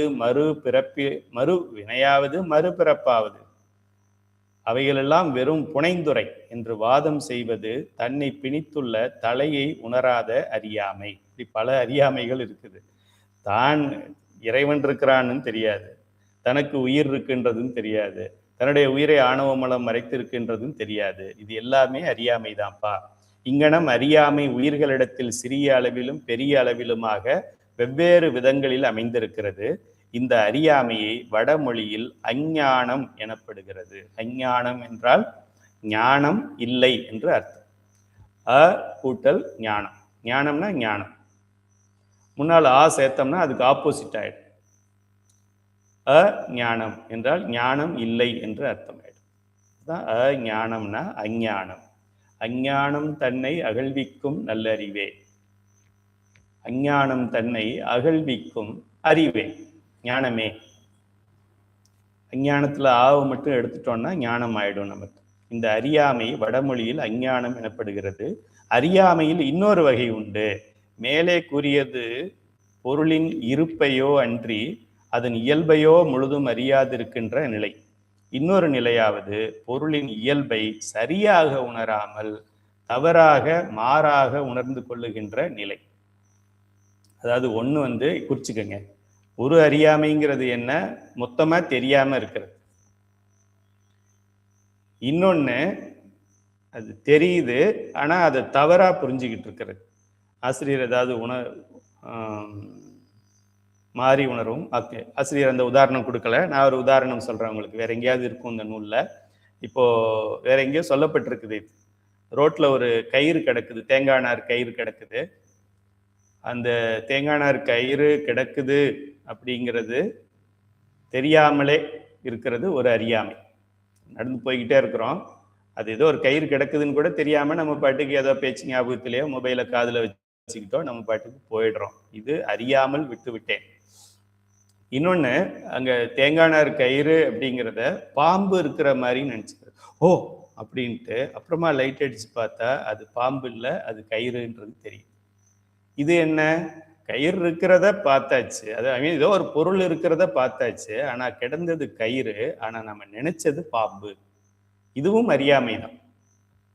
அறியாமை அப்படின்னு சொன்னா மொத்தமா பொருளை அறியாமலே இருக்கிறது, ஒண்ணுமே தெரியாததும் அறியாமை. பொருள் இருக்கிறத தெரிஞ்சுக்கிட்டு அதை தவறா புரிஞ்சுக்கிறது அப்படிங்கிறதும் அறியாமை. சிவபெருமானை பற்றி தெரிந்து கொள்வதில் பல கோடி மக்களுக்கு, 799 கோடியே 50 லட்சம் மக்களுக்கு இந்த ரெண்டுமே இருக்கு. 799 கோடி மக்கள்ல கிட்டத்தட்ட ஒரு 600 கோடி மக்களுக்கு சிவபெருமானை தெரியாது. மீதி 199, ஐயா அப்படி கரெக்டா சொல்றாருன்னு நினைக்காதீங்க, சும்மா ஒரு தோராயமா சொல்றேன். இன்னொரு 199 கோடி மக்களுக்கு சிவபெருமான்னு ஒருத்தர் இருக்கிறாரு. அவரு அழிக்கும் கடவுள், அவரு ஆட்டங்காமிக்கிற கடவுள், நம்மளை சோதிக்கிற கடவுள், நம்மளை துன்பப்படுத்துற கடவுள் அப்படின்னு நினைக்கிறது உண்டு. ஆனா அவரு சோதிக்கிற கடவுள் என்கிறது 199 கோடி. நீங்களும் நானும் தான். சிவபெருமான் உண்டு, சிவபெருமான் மட்டுமே உண்டு. சிவபெருமான் கருணையாளன், என் மீது கருணை கொண்டுள்ளான். எனக்காக இந்த பஞ்சபூதங்களை உருவாக்கி இருக்கிறான், எனக்காக இதெல்லாம் செஞ்சிருக்கிறான் இறைவன். நான் கேட்காமலே செஞ்சிருக்கிறான். செய்தான், செய்கிறான், செய்வான். என்னைக்கு நிறுத்துவான், என்னைக்கு நிறுத்த மாட்டான். அவனுடைய பேரானந்தத்தை கொடுக்குற வரைக்கும் அவன் நிறுத்த மாட்டான். சீக்கிரம் வாங்கிக்கிறோமா, லேட்டா வாங்கிக்கிறோமா, இப்படி தொடரமாங்கிறது தான் நம்ம புத்திசாலியா இல்லையாங்கிறத பொறுத்து இருக்கு. மற்றபடி எப்படியாவது தொட்டுத்தான் ஆகணும். ஏன்னா இது அவனுடைய ஆசை. அவனுடைய ஆசை இந்த பூமியில நடக்காம எப்படி இருக்கும்? சீக்கிரமா போய் மூலபண்டாரம் வழங்குகின்றான் வந்து முந்துமினே அப்படின்னு சீக்கிரமா பெற்றுக்கொள்ள வேண்டும். சரி, இவ்வாறு மாறி உணரும் அறிவு திரிபுணர்வு அல்லது மயக்க உணர்வு எனப்படும். மேலேயே உதாரணம் கொடுத்துருக்காங்க ஆசிரியர். அதாவது கயிற்றை பாம்பாக காண்கிறார். பக்கத்து வரியில தான் இருக்கு, நான் அடுத்த பேரால தேடினேன். கயிற்றை பாம்பாக காணுகிற நிலை, இது ஒரு தவறு. இப்ப நான் சொன்ன உதாரணம், காணலை நீராக கருதுகின்ற நிலை. காணல் நீர்னு சொல்றோம்ல, தண்ணி இருக்கிற மாதிரி தெரியும், குளத்துல தண்ணி இருக்கிற மாதிரி தெரியும், ஆனா அது தண்ணி இருக்காது, ஒண்ணு இருக்காது. காணல் தான் நீர் மாதிரி தெரிகிறது. நட்டுள்ள கல்லை மனித உருவமாக பார்க்கின்ற நிலை. ஏதாவது ஒரு கல் நட்டு வச்சிருக்காங்க அப்படின்னா யாரோ ஆள் நிற்கிறாரு அப்படின்னு நினைக்கிறது ஒரு வகையான அறியாமை. இதெல்லாம் தவறாக புரிந்து கொள்ளுகின்ற உதாரணத்தை கொடுத்துருக்கிறாரு. கல்லு மாதிரி இருக்கு, யாரோ ஆள் நிற்கிற மாதிரி இருக்கு, என்னன்னு தெரியல. அப்புறம் கிட்ட போய் பார்க்கும் பொழுதுதான் தெரியுது அது ஆள் இல்லை, கல்லு. சில நேரத்துல ஆள் இருப்பாரு, அது கல்லு மாதிரி நம்ம நினைச்சுக்குவோம். ஏதோ ஒரு கல்லு நிக்குதுன்னு நினைச்சா அவர் நின்றுட்டு இருப்பாரு. என்னம்மா எப்போ வந்த அப்படின்னு கேட்பாரு. ஓ ஆள், அது நான் ஏதோ கல்லுன்னு நினைச்சுக்கிட்டு இருந்தேன் அப்படிலாம் பார்த்துருக்கிறோம். இது எல்லாமே திரிபு உணர்வு. இவ்வாறு மாறி உணரும் அறிவு திரிபுணர்வு அல்லது மயக்க உணர்வு எனப்படும். வடமொழியில் இதனை விபரீத ஞானம் என்பர். இங்ஙனம் திரிபாக உணர்வதும் அஞ்ஞானம் என்றே கொள்ளப்படும். எனவே அஞ்ஞானத்தில் இருவகை உண்டு என்பது விளங்கும். ஒன்று, முழுதும் அறியாதிருப்பது, சிவபெருமானை பற்றியே தெரியாது, அது ஒண்ணு. மற்றொன்று சிவபெருமான் அழிக்கும் கடவுள், சோதிக்கும் கடவுள், தண்டனை கொடுக்கும் கடவுள் என்று உணர்வது. இது ரெண்டுமே அறியாமை தான். இவ்விரண்டுமே பொதுவாக அறியாமை அல்லது அஞ்ஞானம் என்றே கூறப்படும். 135. அறிவுடை பொருளாகிய உயிரிடத்தில் அறியாமை இருப்பதும் இயற்கைதான் என்று கொண்டால் என்ன? உயிர்களாகிய நம்மிடத்தில் அறிவும் இருக்கிறது, அறியும்னு இருக்கு. யூவை அடிச்சுட்டு ஊ போட்டுக்கங்க. திருவாவடுதுறை நூலில், மற்ற நூல்களில் கரெக்டாக இருக்கும் அப்படின்னு சொல்லி நான் நினைக்கிறேன். 135.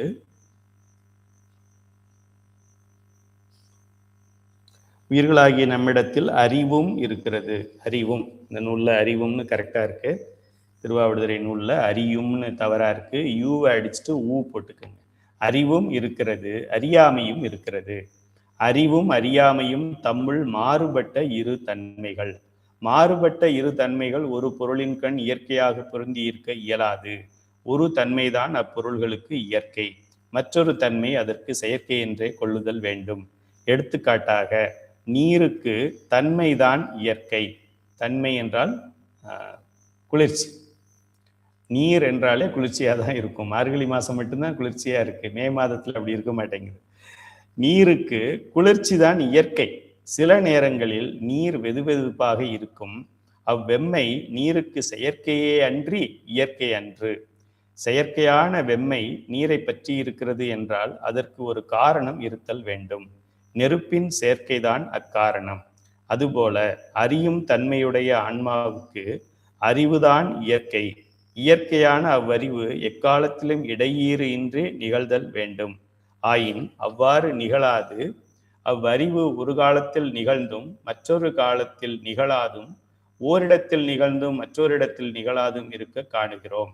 ஆன்மாவின் அறிவிற்கு அது இயற்கை அன்று, செயற்கையே ஆகும்.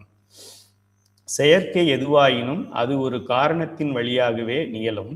ஆகவே அறியும் தன்மையை இயற்கையாக உடைய ஆன்மா அறியாமை உடையதாய் நிற்பதற்கு காரணமாக ஒரு பொருள் இருத்தல் இன்றியமையாதது. பெரிய பேராகிராஃப், பெரிய சப்ஜெக்ட் போட்டிருக்காங்க ஆசிரியர். சுருக்கமா என்ன அப்படின்னாக்க, ஒரு பொருளுக்கு ஒரு குணம், அதான் அதோடைய நேச்சர். அது இன்னொரு குணமும் இருக்கு அப்படின்னா அது ஏதாவது ஒரு காரணத்தினால தான் அது வந்திருக்க முடியும். அது காரியமா ஒன்று செயல்படுது அப்படின்னா அந்த இரண்டாவது குணம் வருவதற்கு ஒரு காரணம் இருந்திருக்க வேண்டும். அவ்வளவுதான் இதுல புரிஞ்சுக்க வேண்டியது. மற்றபடி ஆசிரியர் எத்தனை பேராகிராஃப் எழுதினாலும் சொல்ல வர்றது இதுதான். ஒரிஜினலா ஒரு குணம் இருக்கும், இன்னொரு குணம் இருக்குது அப்படின்னு பார்த்தா அந்த இரண்டாவது குணம் இருக்கிறதுக்கு ஏதாவது ஒரு காரணம் இருக்கும், அது செயற்கையா பொருந்தி இருக்கும். இப்போ பார்க்கும்போது நமக்கு ரெண்டா தெரியும், ஒரிஜினல் ஒன்று, டூப்ளிகேட் ஒன்று. சரி, டூப்ளிகேட்டா ஒன்று சேர்ந்துருக்குது அப்படின்னா அதுக்கு ஒரு காரணம் இருந்து ஆகணும், இல்லைன்னா காரியம் வந்திருக்காது. இந்த முதல் குணத்துக்கு என்ன காரணம்? அது அதோட இயற்கை, அதுக்கு தனியாக காரணம் சொல்ல வேண்டியது இல்லை. ஆக இப்போ இந்த நம்முடைய இந்த உதாரணத்துல செயற்கை எதுவாயினும் அது ஒரு காரணத்தினால். இப்போ உயிர் இதோட இயல்பு என்ன? இது பேரறிவு உடைய அறிவு தான் இது, இந்த உயிர். ஆனால் இதுக்கு அறியாமையும் இருக்குன்னு சொல்றீங்க. இப்ப அறிவு பொருளுக்கு அறியாமை எப்படி இருக்கும்? அப்ப அறிவு இதோட இயல்பா, அறியாமை இதோட இயல்பா? நல்லா கேட்டுக்கங்க, ரொம்ப ஃபண்டமெண்டல் கொஸ்டின், ஆழமான கொஸ்டின். இதெல்லாம் தெரியாம நம்ம சைவ சித்தாந்தத்துல முதல் பாடத்தையே முடிக்க முடியாது. ஆணவமலம் அனாதியிலே பற்றி இருக்குன்னு சொல்றோம்ல. ஸோ உயிர் அறிவு பொருள், ஆனா அறியாமையில் இருக்கிறது, குழப்பமா இருக்குது. இப்போ அறிவு பொருள் அறியாமைங்கிற குணத்தையும் கொண்டிருக்கிறது என்றால் இந்த அறியாமை என்ற ஒரு நிலை வருவதற்கு ஏதாவது ஒரு காரணம் இருக்க வேண்டும், இல்லை என்றால் அறியாமை கூடாது. அறியாமையில இருக்கிற உயிருக்கு காரணமாக என்ன இருக்க வேண்டும்? ஆணவ மலம் மறைத்திருக்கிறது என்பது காரணம், அதான் காரணம். ஆணவ மலம் மறைத்திருப்பதால் காரியமாக அறியாமை வந்திருக்கிறது. அறியாமை உயிருடைய குணம் கிடையாது. உயிருடைய குணம் அறிதல், அறிமை தான் அதோடைய குணம். அறியாமை வந்திருக்குது அப்படின்னா இது கெட்டு போயிருக்கு அப்படின்னு சொல்லி அர்த்தம். சரி, இப்போ நம்ம ஏதாவது ஒரு வெஜிடபிள் வாங்கிட்டு வரோம், கடையில் தக்காளி வாங்கிட்டு வரோம், நல்லா பார்த்து தான் எடுத்து வச்சோம். வீட்டில் எடுத்து பார்க்குறோம், அதில் பார்த்தா ஒரு 10 இது வாங்கிட்டு வந்ததில் ஒரு 5, 6 நல்லா இருக்குது, ஒரு 4, 5 இது வந்து நசுங்கி போயிருக்கு. நம்ம தக்காளியோடைய குணம், நம்ம வாங்கிட்டு வந்த தக்காளியோடைய ஒரிஜினல் என்ன, எல்லாமே நல்லதாக தான் நம்ம தான் பார்த்து எடுத்து வச்சோம். அதுதான் உண்மை இயல்பு. ஆனால் இப்போ நல்லதும் இருக்கு, கெட்ட டேமேஜ் ஆன தக்காளியும் அதில் இருக்கு. இப்போ டேமேஜ் ஆன தக்காளியவா நம்ம வாங்கிட்டு வந்திருக்க மாட்டோம். இப்போ டேமேஜ் ஆன தக்காளி தான் இயல்பு அப்படின்னா, அப்போ நல்ல தக்காளி எப்படி வந்துச்சு அப்படிங்கிற கேள்வி வரும். அது இந்த டேமேஜ் ஆன தக்காளி எப்படி வந்தது என்றால், ஏதோ வர்ற வழியில வண்டியிலேயோ இதுலேயோ இடிச்சோ கீழே விழுந்தோ இந்த டேமேஜ் ஆயிருந்திருக்கணும். அதனால இப்போ டேமேஜ் ஆன தக்காளி அதில் இருக்கு. ஒரிஜினலாக நல்ல தக்காளி தான் வாங்கிட்டு வரும்.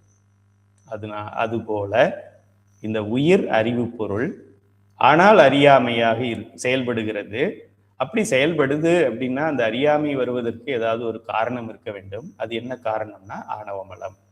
அதுதான் இவ்வளோ பெருசா ஆசிரியர் விளக்கியிருக்கிறார். 136வது கேள்வி. மாயையின் காரியமாகிய உடம்பின் சேர்க்கையால் தான் உயிருக்கு அறியாமை உண்டாகிறது என்று சிலர் கூறுவர். அது பொருந்துமா அப்படின்னு கேட்கிறார். உடம்பு சோர்வுற்று கிடக்கும் உறக்க நிலையிலும் உடம்பு நீங்கிய இறப்பிலும் உயிருக்கு அறியாமை நிகழ்கிறது என்பதையும், உடம்பு வலிமையுற்று செயல்படும் விழிப்பு நிலையில் அறிவு நிகழ்கிறது என்பதையும் அனுபவமாக காண்கிறோம். உடம்பின் சேர்க்கையால் உயிருக்கு அறிவு நிகழுமே அன்றி அறியாமை நிகழாது என்பது இதனால் தெளிவாகும். இறைவன் வந்து அறியாமையில் கிடந்த நமக்கு தனு கரண புவன போகத்தை கொடுக்குறான். இப்போ மாயையை கொடுக்குறான். நம்ம என்ன சொல்லியிருக்கோம்? ஆணவம் இருள் என்பதால் அதை போக்குவதற்கு ஒன்று இறைவன் சேர்க்கிறான்னா அது ஒளியாகத்தான் இருக்க வேண்டும் அப்படின்னு தான் நம்ம படிச்சிருக்கிறோம். இப்போ உடம்பின் சேர்க்கையால் உயிருக்கு அறிவு நிகழுமே அன்றி அறியாமை நிகழாது. இப்போ இருளா இருந்துச்சு, டார்ச் லைட் அடித்தோம். டார்ச் லைட் அடித்த உடனே இருள் இன்னும் ஜாஸ்தி ஆயிடுச்சு அப்படி சொல்ல முடியுமா? இருள் விலகிறதுக்கு தான் நம்ம டார்ச்சையோ எமர்ஜென்சி லேம்பையோ இன்வெர்டர் லைட்டையோ நம்ம போட்டிருக்கிறோம். ஸோ அப்படி இருக்கும் பொழுது உடம்பு முதலியனவாய் அமையும் மாயை உயிர்களுக்கு விளக்கத்தை தான் தரும். இது மாயே, இது மாயே, இது மாயே, இது நான் விடணும், எனது விடணும் எல்லாம் சொல்றது இது என்னன்னா அறிவு விளக்கத்துக்கு தான் மாயை நமக்கு. சைவ சித்தாந்தம் கூறுவது மற்றைய மதங்களில் கூறப்படாத ஒரு புதுமையான கருத்தாகும். மற்ற சமயங்கள் எல்லாம் மாயையும் இருள் பொருள் என்று சொல்லும். சைவ சித்தாந்தத்துல தான் ஏற்கனவே ஒரு இருள் பொருள் இருக்கு, அதுக்குத்தான் மாயை சேர்க்கிறான் இறைவன். அப்ப நிச்சயமாக இது இருள் பொருளாக இருக்காது. கையில அழுக்கு இருக்கு, ஹேண்ட் வாஷ் லிக்விட் நம்ம கிட்ட இருக்கு. அப்போ அழுக்கு இருக்கு, அதுக்காக நம்ம ஒரு ஹேண்ட் வாஷ் நம்ம அதுல தெளிச்சு கொண்டு நம்ம கையை கழுவுறோம். அப்போ இதுவும் அழுக்கா இருந்ததுனாக்க அப்படி நம்ம பண்ணுவோமா? இது அழுக்கை நீக்கும் என்பதால் தான் நம்ம ஹேண்ட் வாஷோ சோப்போ ஏதோ நம்ம சோப் வாட்டரோ யூஸ் பண்றோம். இப்போ சோப் வாட்டர் போன்றது மாயை. இப்போ சோப் வாட்டர் என்ன பண்ணும்? அழுக்கை எடுக்கும். அப்போ அழுக்கு என்பது ஆணவ மலம். ஆனால் முதல்ல நம்ம சோப் வாட்டர் போட்டு கையை கழுவும் பொழுது கருப்பா கையில இருக்கிற அழுக்கெல்லாம் விலகி போறதை நம்ம கண்ணாலேயே பார்க்கலாம். அப்படி ஒரு தடவை கையை கழுவிட்டு அப்படியே வந்துருவோமா சாப்பிட்றதுக்கு? இல்லைல்ல. அப்புறம் என்ன பண்றோம்? இதையும் நல்லா தேய்ச்சு முன்னால அழுக்கு ஒட்டி இருந்தது, இப்போ சோப்பு வாட்டர் ஒட்டி இருக்கு. இப்போ அழுக்கு போறதுக்கு சோப்பு வாட்டரை பயன்படுத்தணும். சோப்பு வாட்டரை பயன்படுத்துறதுக்கு இன்னும் கொஞ்சம் வாட்டரை பயன்படுத்தி அதையும் எடுத்தால்தான் நம்ம முத்திக்கு போக முடியும். அப்பதான் சாப்பிட்ற கையா அது வரும். அதுபோல மாயை சேர்த்தது கடினமான அந்த அழுக்கை எடுப்பதற்காக மாயை சேர்க்கப்பட்டது. மாயை சேர்த்தது நல்லதாக இருந்தாலும் எப்படி மாயை சோப்பு வாட்டரும் கையில சோப்பு வாட்டரா ஒட்டி இருக்குமோ அதுபோல மாயை சேர்ந்ததால் அந்த மயக்கம் நம்ம கூட இருந்துகிட்டே இருக்கும். அதனால அந்த மயக்கத்தை இப்ப நீக்கிக்கிட்டோம்னா போறோம். மாயை இருளன்று விளக்கு என்பார் மெய்கண்டார். மெய்கண்டாரு நமக்கு என்ன சொல்லியிருக்காரு? உலகத்துல எல்லா சமயங்களும் மாயையே ஒத்துக்கிறது இல்லை, ஒத்துக்கிட்டவன்லாம் அது இருள் அப்படின்னு தான் சொல்லி கொடுத்துருக்காங்க மற்ற சமயங்கள் மற்ற சாஸ்திரங்கள் எல்லாம். சைவ சித்தாந்தத்துல மெய்கண்டாருடைய விளக்கத்துல தான் இது மாயை இருளன்று விளக்கு அப்படின்னு சொல்லியிருக்காரு. என்ன மாதிரி சொல்லியிருக்காரு? மாயாதனு விளக்கு அப்படின்னு சொல்லியிருக்காரு. மாயாதனு விளக்கு, மாயையாகிய இந்த விளக்கு மாயை அறிவை விளக்குவதன்றி அறிவை மயக்குவதன்று என்ற கருத்தை புலப்படுத்தி நிற்கும். இதனாலதான் அவருக்கு மெய்கண்டார்னு பேரு. புரட்சி தலைவர், புரட்சி தலைவர், புரட்சி தலைவி அப்படின்னு யார் யாருக்கோ பேர் வச்சிருக்கோம். புரட்சி தலைவர்னா திருஞான சம்பந்தர், புரட்சி தலைவர்னா மெய்கண்டார். அவங்கதான் நமக்கு புரட்சி தலைவர். 15 படத்துல நடிச்சவங்க எல்லாம் புரட்சி தலைவர், புரட்சி தலைவி ஆயிட முடியுமா? ரத்தத்தின் ரத்தமே உயிரின் உயிரே. உயிரின் உயிர் யாரு? சிவபெருமான். ரத்தத்தின் ரத்தம் யாரு? சிவபெருமான். அணுவின் அணுவே, அணுவுக்கும் அணு யாரு? சிவபெருமான். அணுவும் சிவபெருமான், அண்டமும் சிவபெருமான். அணுவுக்கு அணுவும் சிவபெருமான். அண்டத்தை அடக்குகின்ற அண்டாத்துக்கு அவன் தான் தலைவன்.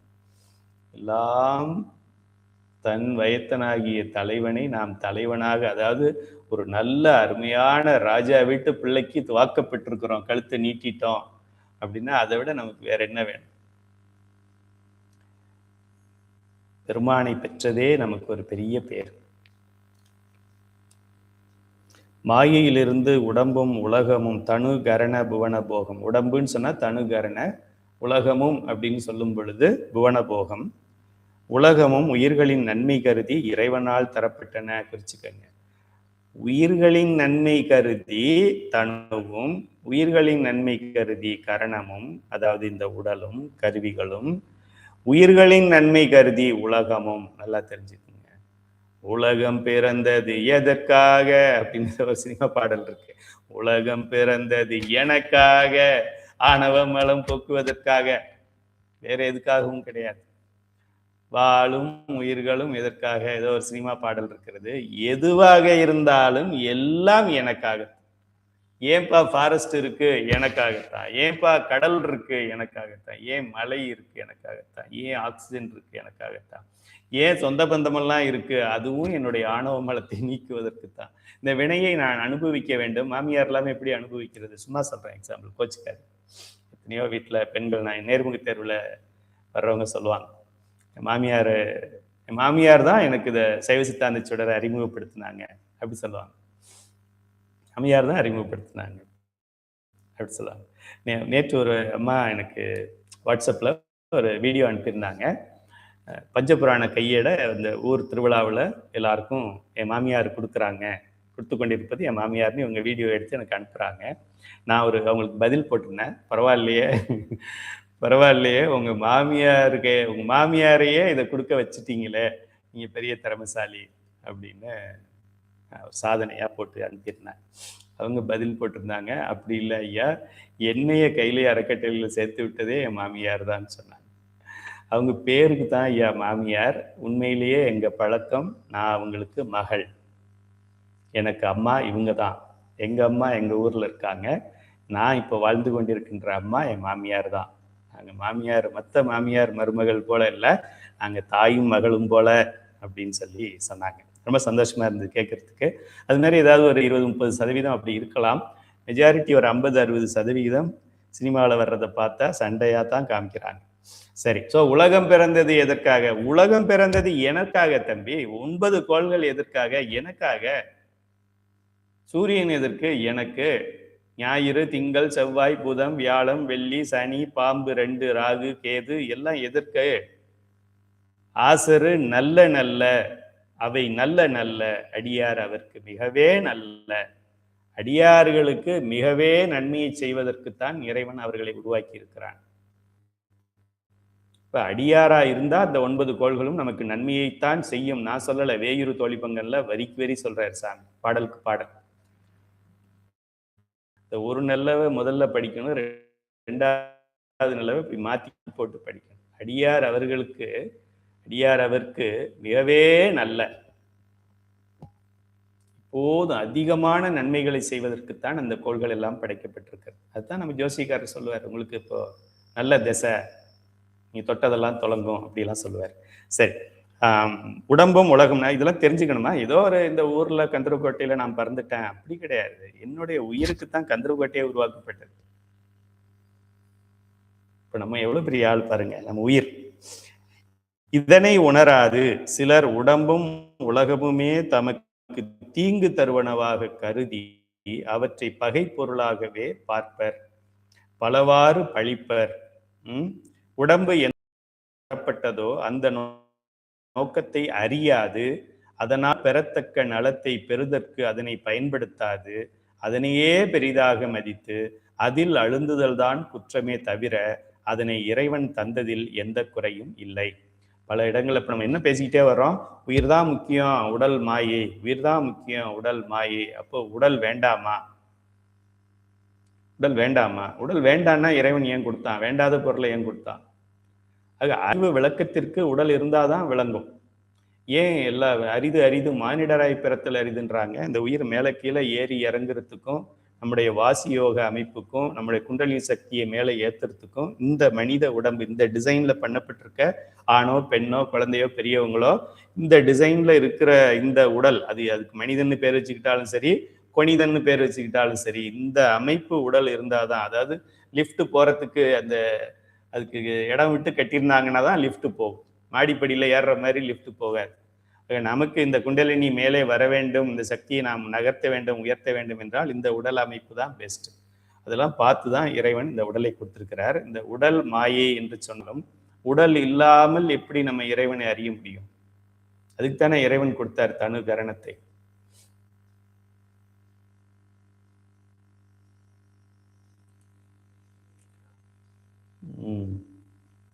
ஓகே. எனவே உடம்பின் சேர்க்கையால் உயிருக்கு அறிவு மறைக்கப்பட்டு அறியாமை உண்டாகிறது என்பது சிறிதும் பொருந்தாத கூற்றாகும். இந்த உடம்பு நமக்கு தேவையில்லை தேவையில்லை தேவையில்லை என்று நாம் பேசினாலும், உடம்பு இல்லை என்றால் உயிர் தன்னுடைய இயல்பை உணர்வதற்கு வேற ஒரு மீடியா இருக்காது. இப்போ நான் பெரிய சைவ சித்தாந்த ஆசிரியராக இருக்கலாம், இந்த யூடியூபும் இந்த வாட்ஸ்அப் குழுவும் அதில் இந்த லிங்கை அழுத்தினா என் கூட நீங்கள் இணையலாம்ங்கிற ஒரு டெக்னாலஜியும் இல்லை என்றால் இந்த வகுப்பை நடத்த முடியுமா? இப்போ இந்த டெக்னாலஜி எல்லாமே மாயை தான். இப்போ மாயை மாயை மாயை மாயினா மாயை இல்லைன்னா உண்மையான சிவபெருமானை கூட நம்ம அறிந்து கொள்ள முடியாது. மாயை வைத்துத்தான் நாம் உண்மையை அறிய வேண்டியது இருக்கு. பொய் மாயை சடப்பொருளை வைத்துத்தான் அறிவு பொருளை நாம் தெரிந்து கொள்ள வேண்டியது இருக்கு. இது நம்மளுடைய அருளாளர்கள் எல்லாமே இந்த உடம்பு வேண்டாம். மாணிக்கவாசகர் என்ன பாடுறாரு? ஏதோ உடம்பு முழுவதும் புழு கூட்டினை அப்படின்னு பாடுவார். நிறைய பாடல்கள் அப்படி இருக்கு. அதாவது உடம்புல புழுக்கள், கோடானு கோடி புழுக்கள் இருக்கிறது, இழைஞ்சிக்கிட்டு இருக்கு உள்ளுக்குள்ள. மைக்ரோஸ்கோப்ல பார்த்தீங்கன்னா தெரியும். சும்மா ஒரு சொட்டு பிளட் எடுத்து பார்த்தாலே அதுலேயே நகர்றது தெரியும். ஆக அவ்வளோ கோடி. என்ன பாடல் அது? யாராவது பதிவிடுங்கம்மா. புழுக்கூட்டில் தோல் போர்த்தி. ஐயோ, திரு சிவபுராணத்திலே வருதுன்னு நினைக்கிறேன். பல பாடல்கள் அது வந்தாலும் இந்த புழு உடம்பு தேவையில்லாத உடம்பு அப்படின்னு சொல்லி நம்ம சொன்னாலும், அந்த உடம்பு இல்லை என்றால் நம்ம இந்த பதி பசு பாசத்தை எப்படி படிக்கிறது? வெறும் உயிரா மட்டும் கிடந்தோம்னா எப்படி படிக்கிறது? இறைவனுக்கு தெரியாதா? அதனாலதான் அவன் இந்த தனு கரண புவன போகத்தை கொடுத்துருக்கிறார். பேசுறது கேக்குதா? யாராவது ஒருத்தர் எஸ் கொடுங்க. எனக்கு ஏதோ ஒரு சிக்னல் வருது. கேட்கலன்னா நான் நிறுத்திடுறேன். யாராவது ஒரு எஸ் கொடுங்க கமெண்ட்ல. ஃபோன் பண்ணுங்க. பேசுறது கேக்குதா? Okay okay okay okay okay okay okay okay okay okay முடிஞ்சிருச்சு, வகுப்பு முடிஞ்சிருச்சு. எனவே உடம்பின் சேர்க்கையால் உயிருக்கு அறிவு மறைக்கப்பட்டு அறியாமை உண்டாகிறது என்பது சிறிதும் பொருந்தாதது. தனு கரண புவன போகத்தை இறைவன் கொடுத்தான், அதெல்லாம் மாயையிலிருந்து கொடுத்தான். மாயை என்பது உயிருக்கு எதிரி. ஆகையால் மாயை நமக்கு வேண்டான்னு சொல்ல முடியாது. திருமூலருடைய பாடல் ஒன்று இருக்கும். இதுல 725 725 திருமந்திரத்துல 725வது பாடல். உடம்பினை முன்னம் இழுக்கென்று இருந்தேன். நானே பல இடங்கள்ல சொல்லியிருக்கிறேன். பழைய சொற்பொழிவுல எல்லாம் இந்த உடம்பு தேவையில்லை, உயிர் தான் தேவை, இந்த உடம்பு மாயை, உடம்பு தான், கண்ணு தான் ஐம்புலன்கள், வஞ்ச புலன் 5 கள்ள புலன் 5 வஞ்சனையை செய்ய, இந்த புலன்கள் 5 வஞ்சனையை செய்ய, உயிர்களுக்கு இது துரோகத்தை தான் பண்ணுது, ஏமாத்துது அப்படின்னா அப்புறம் நடராச பெருமானை எதை வச்சு பார்க்கறது?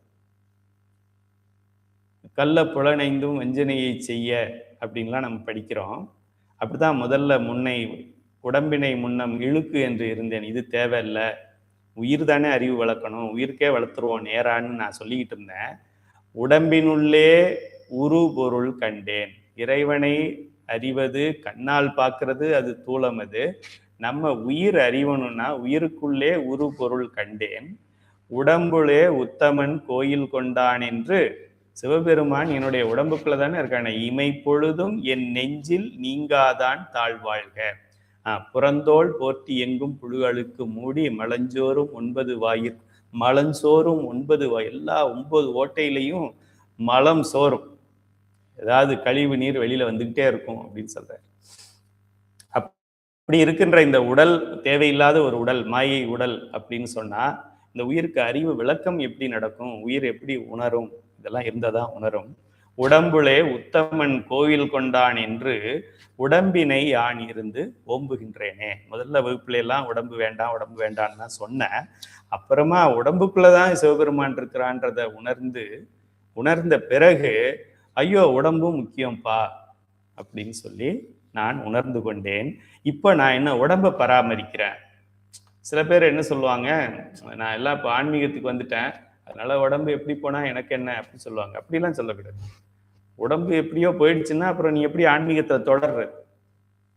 உடம்பு இருக்கிற வரைக்கும் தானே உயிர் செயல்பட முடியும். இறைவன் என்ன முட்டாளா? தனு கரணத்தை ஏன் படைச்சான்? உயிருக்கு இறைவன் உடலை கொடுத்தான். இப்போ உடல் வீணான பொருளாகுமா? ஒரு அந்த பயனுக்கு நம்ம பயன்படுத்தாததுனால இது வீணான பொருளாக தெரிகிறது. இறைவன் எனக்குள்ளே இருக்கிறான் என்பதை நான் உணர்ந்து விட்டால் எனக்குள்ளேன்னு அப்படி சொல்ற இடத்துல அப்புறம் இது எப்படி தேவையில்லாத பொருளாகும்? அதனால திருமூலர் என்ன சொல்றாரு, உடம்பினை யான் இருந்து ஓம்புகின்றேனே அப்படின்னு சொல்றாரு. அதையே நான் வழிபாடு செய்து கொண்டிருக்கின்றேன், பேணி காத்து கொண்டிருக்கின்றேன் என்று சொல்லுகிறார். ஸோ இந்த அளவிலே நாம்